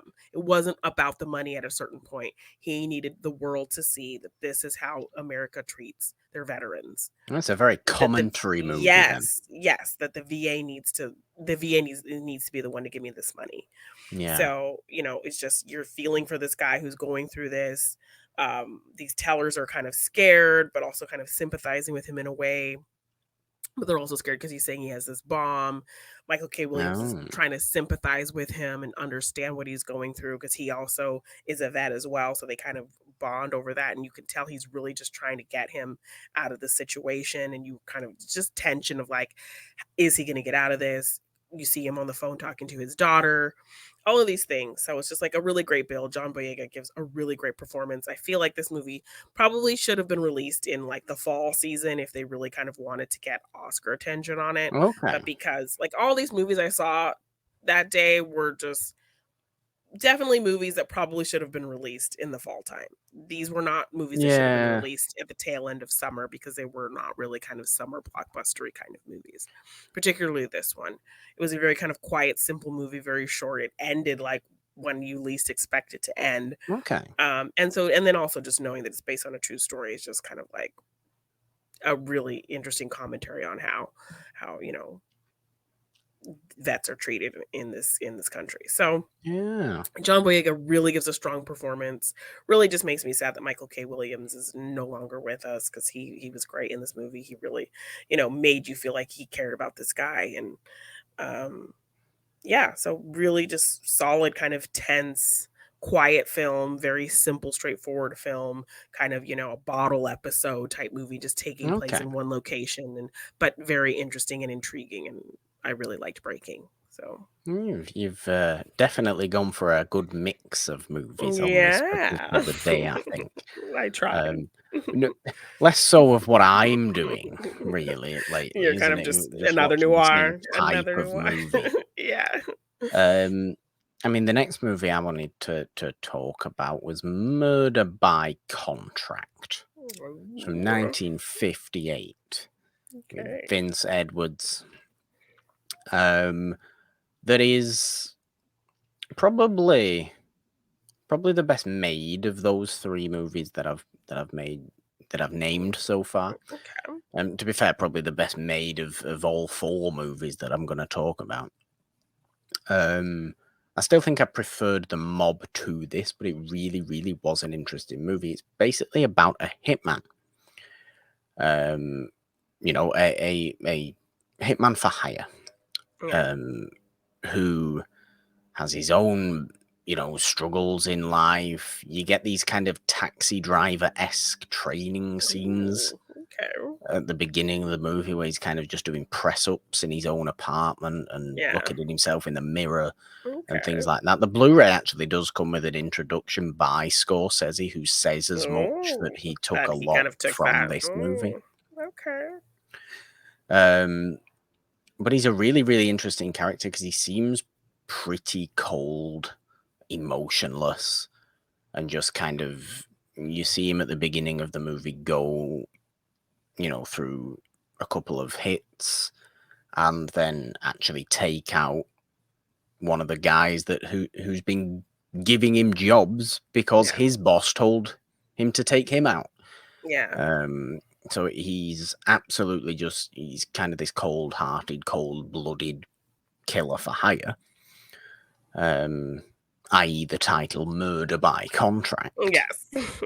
Pretty straightforward. But then has this bigger hit to do, bigger job to do. He travels to LA, and there's again, it's this situation of, it's somebody who's going to testify Oh my gosh. against the The mob. mob, yeah. But this is the other way of Tight Spot, where Tight Spot was about protecting that figure. This is about trying to get rid of that figure because Okay. this person who's going to testify, because this trial date's been set and Vince Edwards goes to LA. There's these two guys waiting for him who are clearly part of the organization, Yeah. who he then spends the rest of the movie with. And these two are kind of a little bit bumbling, a little bit silly. They're a little bit of comedic relief to the movie, Yeah. which I really kind of appreciated, that the dynamic between them two and Vince Edwards, who is really just cold and calculated, and he does what he was, and they keep saying to each other, "No, we have to trust him. He's a genius. We've been told he's a genius. We have to trust Okay. him." He's like, "Oh, let's just go to the beach." Why are we What? going to the beach? What? The beach isn't where we should be going. No, we have to go to the beach.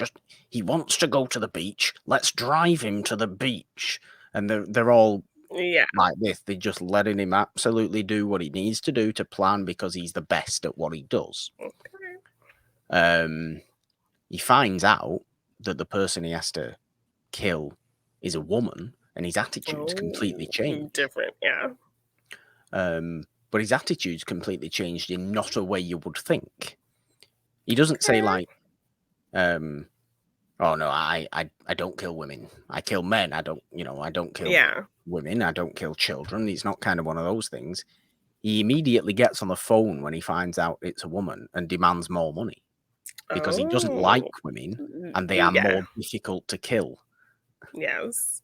So That's he what wants that's more what he money says. for it. Okay. That's kind of Um, surprising. he's got this really weird attitude about it. It's like they're more difficult to kill. They move more. They're more unpredictable. Oh my I want gosh. more Okay. money. They ultimately kind of go through with with trying to pull off the job Yeah. in several different ways. They end up, because this woman is a former star piano player. She's really wealthy. She lives in, the hills in Mhm. LA. She's got this ridiculously heavily guarded house because like Tight Spot, everybody knows this is basically the opposite of Tight Spot. Like I said, everybody knows that the mob, the organization she's going to testify against, will be after her. So the Yeah. entire police force is just on her house, trying to protect her at all points. She never leaves the house, but they're there on like this hill ridge, miles and it seems like miles away, just with binoculars, Yeah. just watching the house, looking for any movement, checking out her routine, Yeah. and all this kind of thing. They first try and explode her television. That doesn't kill. That doesn't kill her. They try a couple of other different ways of trying to do it, and he's really struggling. He's never taken more than one try to kill Oh, someone before. wow. He's Okay. really struggling to Sounds find like a way of Wild killing this. Target. A little bit, to find a way of killing this, this target. And he refuses to use guns as well. He doesn't Okay. like guns, so he uses like knives and ropes Other and kind of thing. things Yeah. like that. Like weird explosive devices, sure, Yeah. but he's No guns. against guns as well. Up until he has to admit that kind of might have to be done with a gun, Yeah. but then he ends up shooting the wrong person. Also Wild Target. He ends up shooting the wrong person. Oh It goodness. doesn't necessarily end particularly well for Vince Edwards, but obviously, all throughout this movie, this trial date is coming up, and the two bumbling figures around him are really panicking about this trial date. Yeah. So you get this tension as well of he's trying his best. He's this To get genius this done. killer for Yeah. hire, And he just can't kill this but woman. he cannot kill her. He Oh cannot my kill her. gosh. That's like kind of funny. Um, it's a little bit darkly funny, yes, Yeah. but it's played very, very, very intensely. Okay. I really liked that movie Okay. as well. I like that. Yes. Okay. Well, the fourth movie I ended up seeing was 3,000 Years of Longing, my second Oh, Idris Elba movie of the day. oh, Um, basically, Tilda Swinton, she plays like this person who studies narration. She like lectures about it. She's a very kind of studious person. Um, so she does these lectures. She knows all about kind of storytelling and narration, and that's kind of her line of study. She's in Turkey for a conference, and she goes to like this little shop and finds this like burnt glass blown little bottle, and she decides to take it or buy it. So she goes back to her hotel. She's kind of cleaning it off, and as she's kind of rubbing it and scrubbing it, a genie pops out, or a a djinn. genie or a Yes, but a gin. djinn, and it's Idris Elba. So then, he grants Oh my her god. 3 wishes, and, her being somebody who's a very kind of literary person, somebody who knows about narrative and stories, she's like, any kind of story that deals with wishes is always kind of like a morality tale.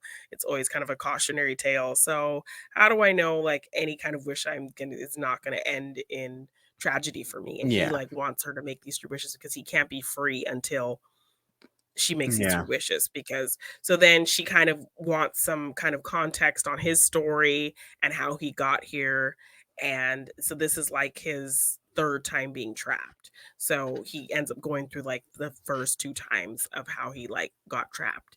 The first time he got trapped in the bottle and became this kind of, figure to grant these wishes in the first place, and then his release, and then him getting trapped again. So he ends up just kind of narrating and telling her the stories of his life and how he ended up in the bottle several times, and things he had to do to kind of get out of this situation. And he talks about how, throughout time there were beings that found him, that he helped, that he also kind of fell in love with as well. Okay. And so she kind of wants some context before she makes her wishes.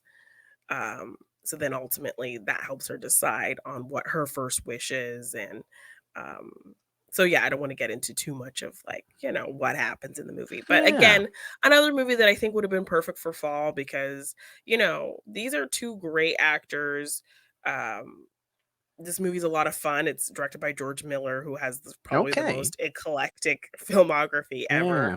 Yeah. Um, and it's a really kind of fun magical story. The CGI is really weird, and sometimes it's great, and sometimes it's really bad. Like she's like standing there in her hotel room, and when she first releases Idris Elba, he's like huge behind her, but it looks very much obvious, like old school green screen that she's Oh. her normal self is standing in like large Idris Elba behind her. Feels very, very green screeny, It like really doesn't bad. seem like the kind of movie those two would do.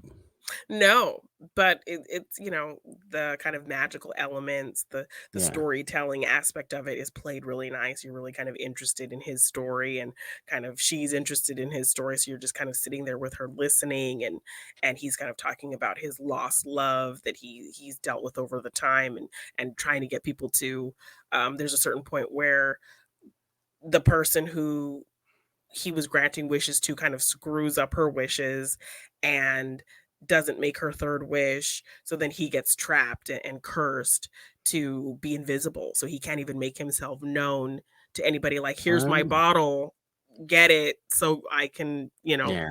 be released. So he's just trapped for years and years, being completely unseen. So Okay.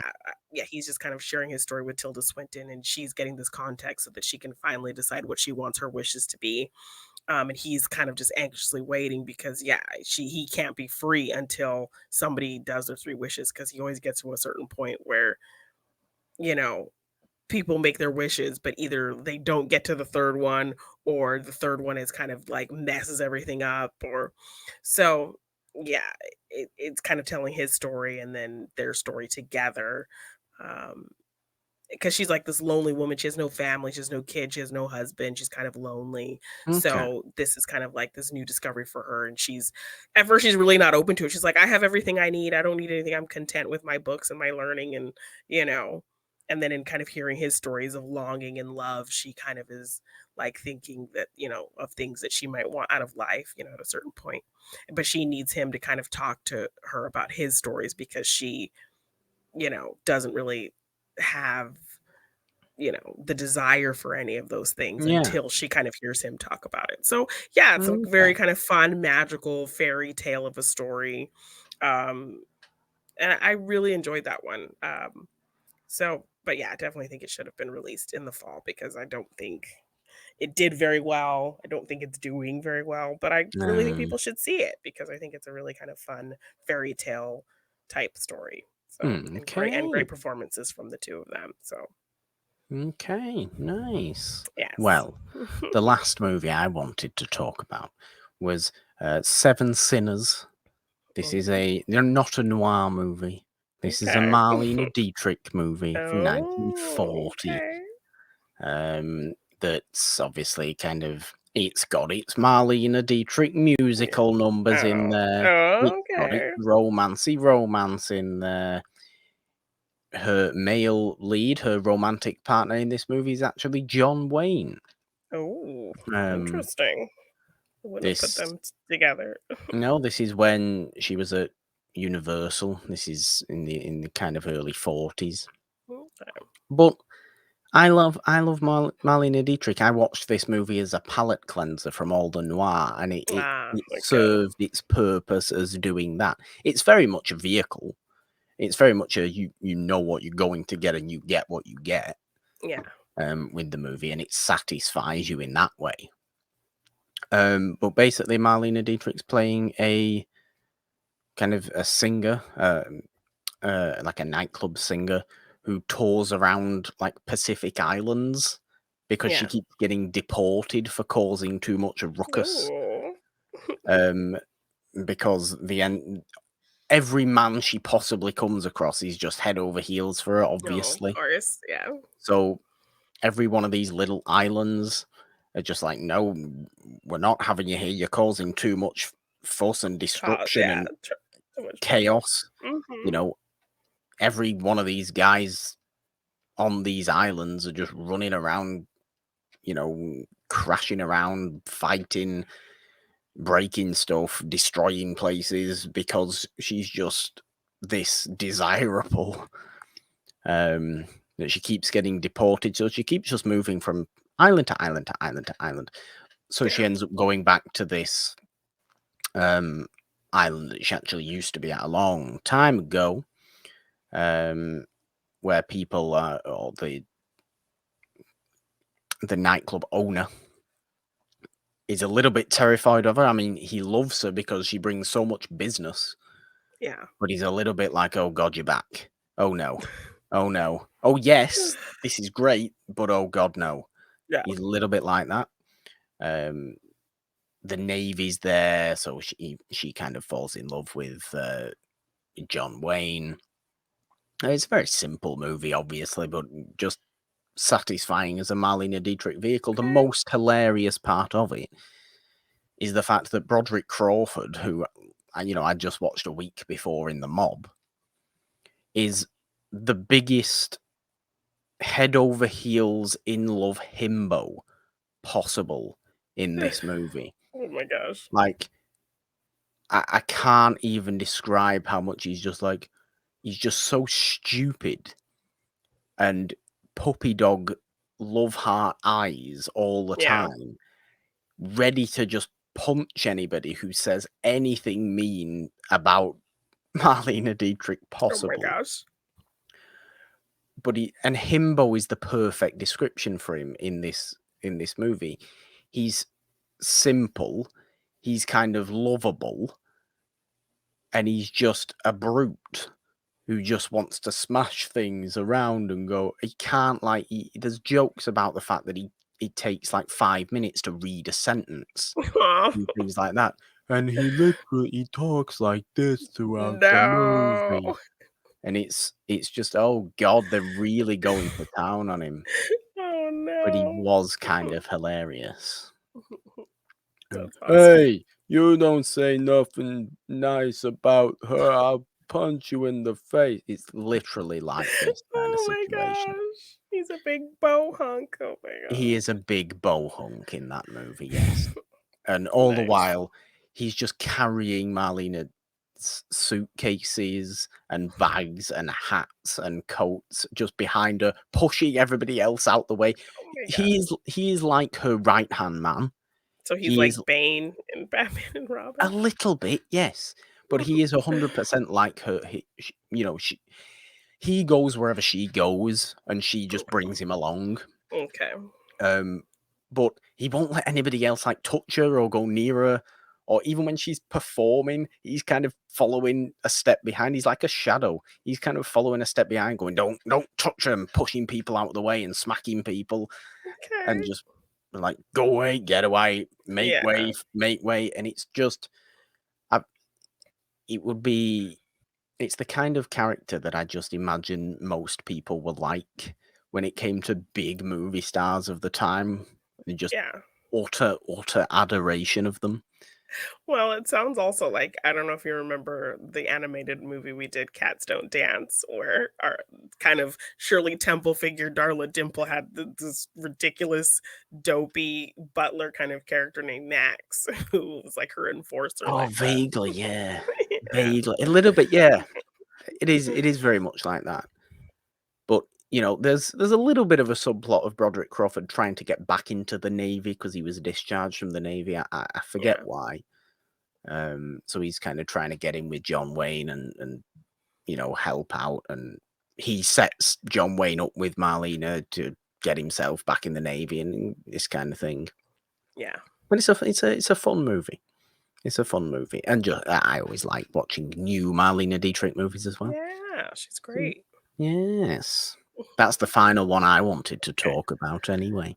Well, I was gonna see the 4 movies, and then I saw there was a movie one more I could make that day, so I decided to squeeze in one last film, and that was Bodies, Bodies, Bodies, which is basically like Ooh, a Gen Z murder mystery movie. yes. With I'm actually do want to see that. It's not out here yet. no, I had a lot of fun with this movie, I really liked it. It was just really funny, Lee Pace needs to do more Lee comedy, Pace. he's great. Yeah, because I like, didn't know one of Lee these Pace was girls in. yeah, one of these girls is, like, dating this older man that she met on, like, Tinder or something.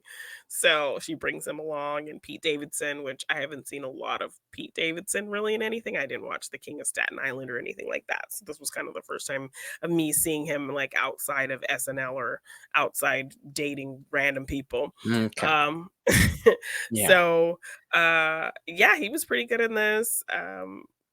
Definitely felt very much of Gen Z culture, just the language and how they kind of relate to each other. Maybe it'll And annoy me then.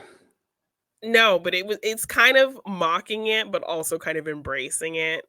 Um, and it's really smart in how they kind of handle these characters and Okay. this type of this culture.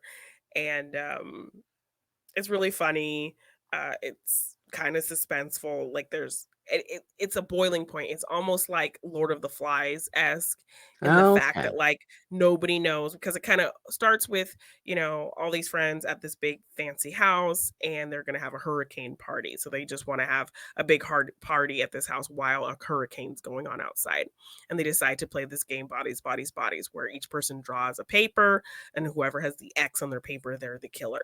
And so they have to kind of, they turn off all the lights, they just have flashlights. And if you're the killer, you tap somebody on the shoulder and they end up dead. Okay. But so they're playing this game and they kind of establish that whenever they play this game, someone always gets upset or cries or it turns into a drama, but they decide to play anyway. Ultimately, it's a big debate, and they kind of once the first person is killed, and they decide who the killer is, and so that kind of started a little bit of heated arguments where truth about certain things with like some of the couples that are there kind of Mm. come out. So some tensions already there, and then they kind of stop playing the game, and they're just kind of chilling, and then somebody ends up dead for real.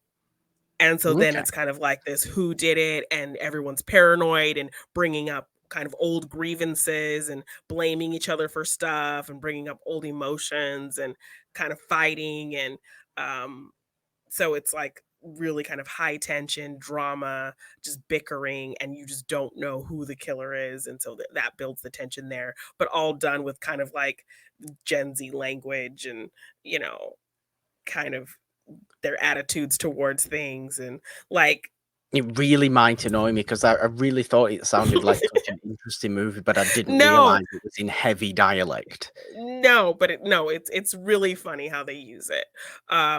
Like one of the girls, like somebody ends up dead, and at this point, Lee Pace's character has gone to bed. So they're like, "You brought this guy here, and we don't know who he is, and it could be him."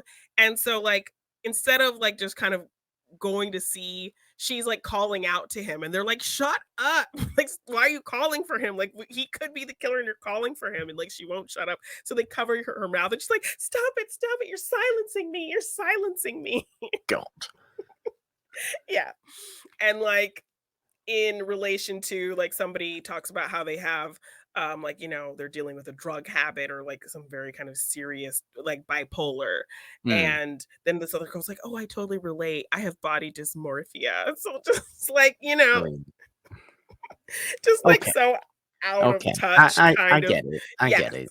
out of touch kind of, you know seriousness from a Gen Z Yes. person for things Yes. that like really don't need to be serious. But yeah, this group of friends who have known each other forever, in their paranoia of trying to figure out who this killer is, like their true colors kind of come out. They're really starting to kind of like come at each other with just old grievances and things that they've been mad about but kind of been just hiding all this time, and just all kind of suspecting each other. So then there's that paranoia, like the Lord of the Flies type kind of vibe. Yeah. So yeah, it's a Gen Z Lord of the Flies murder mystery kind of Okay. situation happening. So it's a lot of fun. It's funny, very much like it'll keep you guessing once the reveal kind of happens on, who the killer is and all of that. It's very kind of like, what? Okay. Okay, So yeah, okay.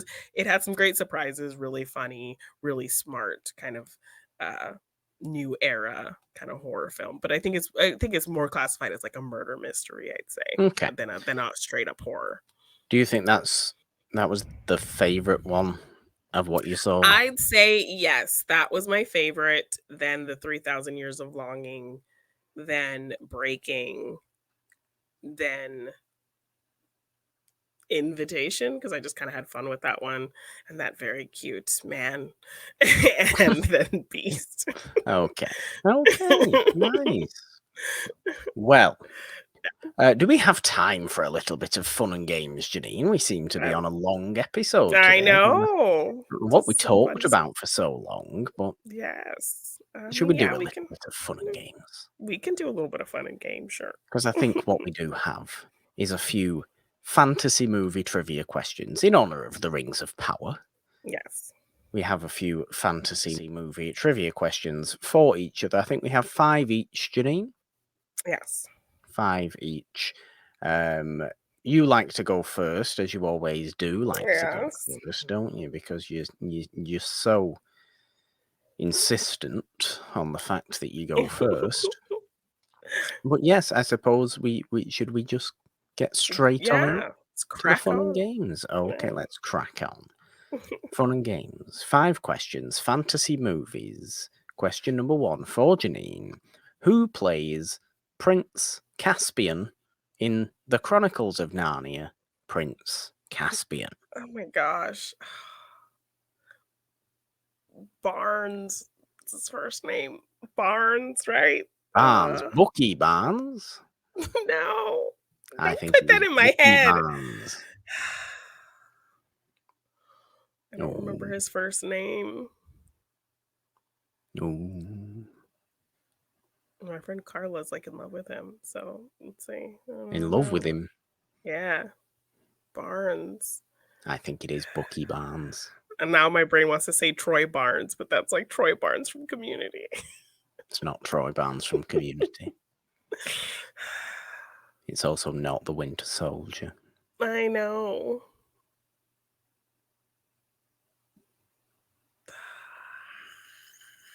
I don't know. I'm just going to say Richard Barnes because I don't remember his first name.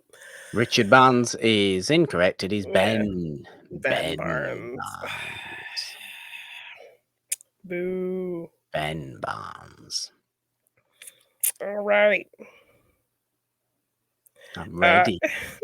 I'm not going to get one right, as usual. Who composed the score for 1985's Red Sonja? Oh, God. It could be anybody. I mean, it's a pretty big name. It was kind of a surprise for me. Jerry Goldsmith. I really have no concept, so... Was it Jerry That is Goldsmith? incorrect. Ennio Morricone. Ennio Morricone. Okay, fair enough. Yeah. Didn't know that. Wouldn't have remotely known that. So yeah, it's a nice. Do you know what? It's learning as much as it is fun and games, isn't it? As much as it Yes. is trying to win at trivia, it's learning as well. Yes. Janine, question number 2. What is the full title of the first Ray Harryhausen Sinbad movie from 1957? Really? Yes. It is, in fact, a movie we have covered On the It's a show, Wonderful Podcast, yes. the main show. But I can't remember that subtitle. I don't remember that subtitle. The full title of the first Ray Harryhausen Sinbad movie from 1957 is... Sinbad and the Seven Seas. I don't. Ooh, 7's in there. It's actually Yeah. the 7th voyage of Sinbad. Yikes. The 7th voyage of Sinbad. What happened to the 1st, 2nd, 3rd, 4th, 5th, and 6th? Who knows? We don't know. They don't exist.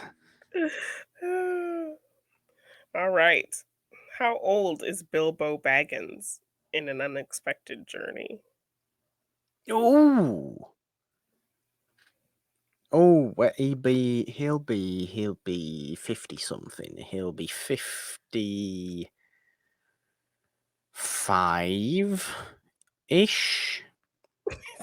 55-ish, really? 55-ish. I'll say 55. It's 55-ish, isn't it? It's 50. It's 50. It's 50 exactly. Fair enough. Yes, Okay. 50 exactly. Okay. I probably should have known that. Yeah. Probably should have known that. Well, here's a Lord of the Rings question for you. Because I want the full names of Merry and Pippin. Oh my gosh. And because you obviously hate Lord of the Rings, as we've discovered already on today's show, your disdain for all things Middle-earth, then the full names of Merry and Pippin. Both of them? Both of them. You can say it in a Gandalf impression if you want. It helps. I don't even remember which one's last name was the Brandy Buck.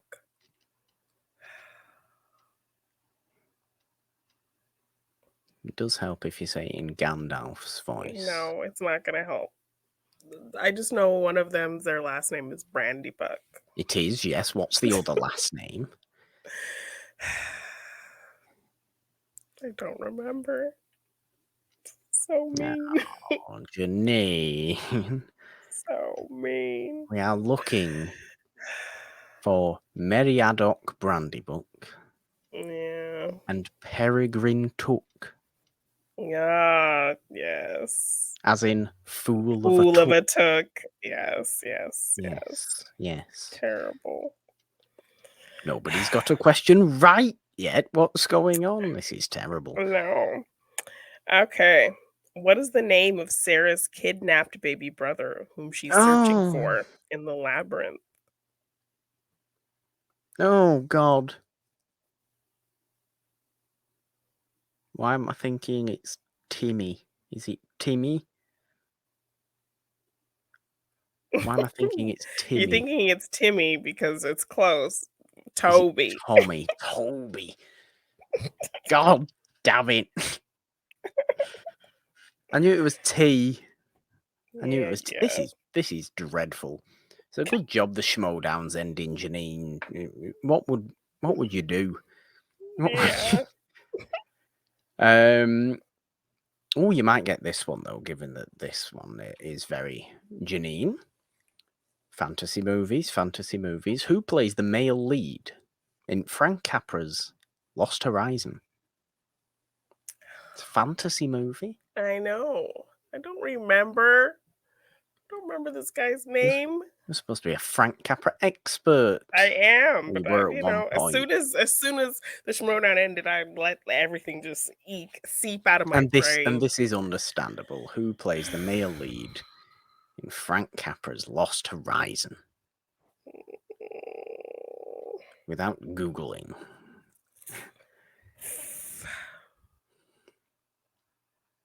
Yeah, I don't remember.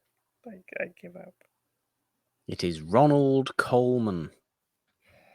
Okay, yes, that sounds. Could you at least tell me where Lost Horizon is set? Shangri-La. Shangri-La. See, you should have asked me that. Should have asked you that, but I didn't. I asked you Ronald Coleman. Okay. In The Princess Bride. Ooh, right. What is the name of the drug Vizzini tries to test Wesley with? Or the poison?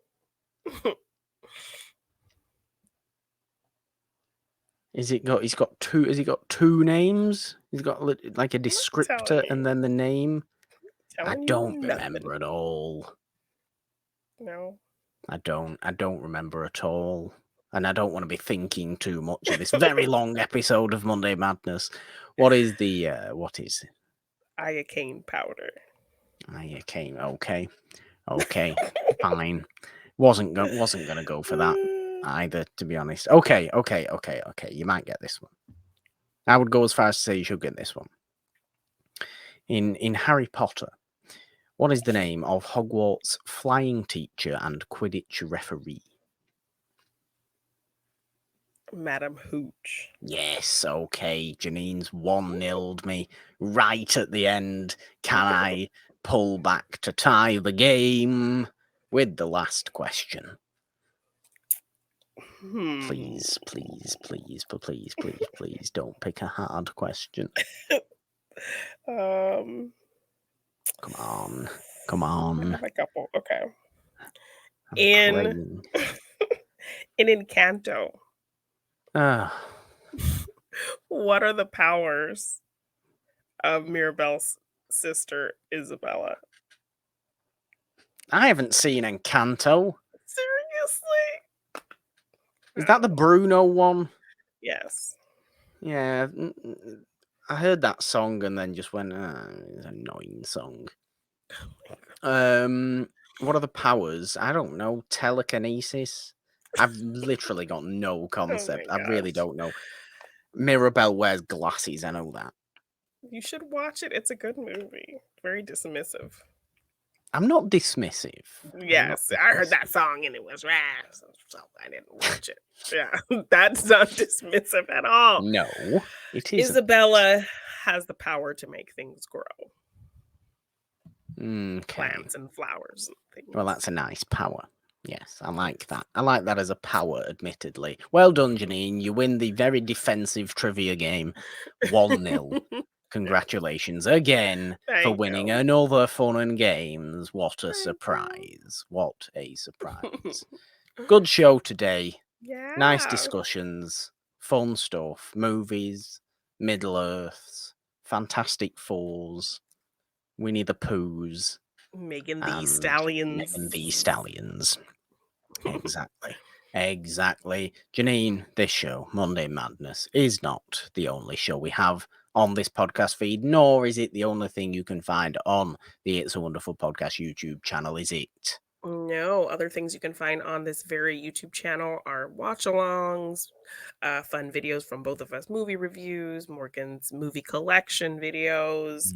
We do fun discussions on TV shows, all kinds of stuff. So please check that out. We're doing trailer reactions now as well, which has a been little really bit. fun.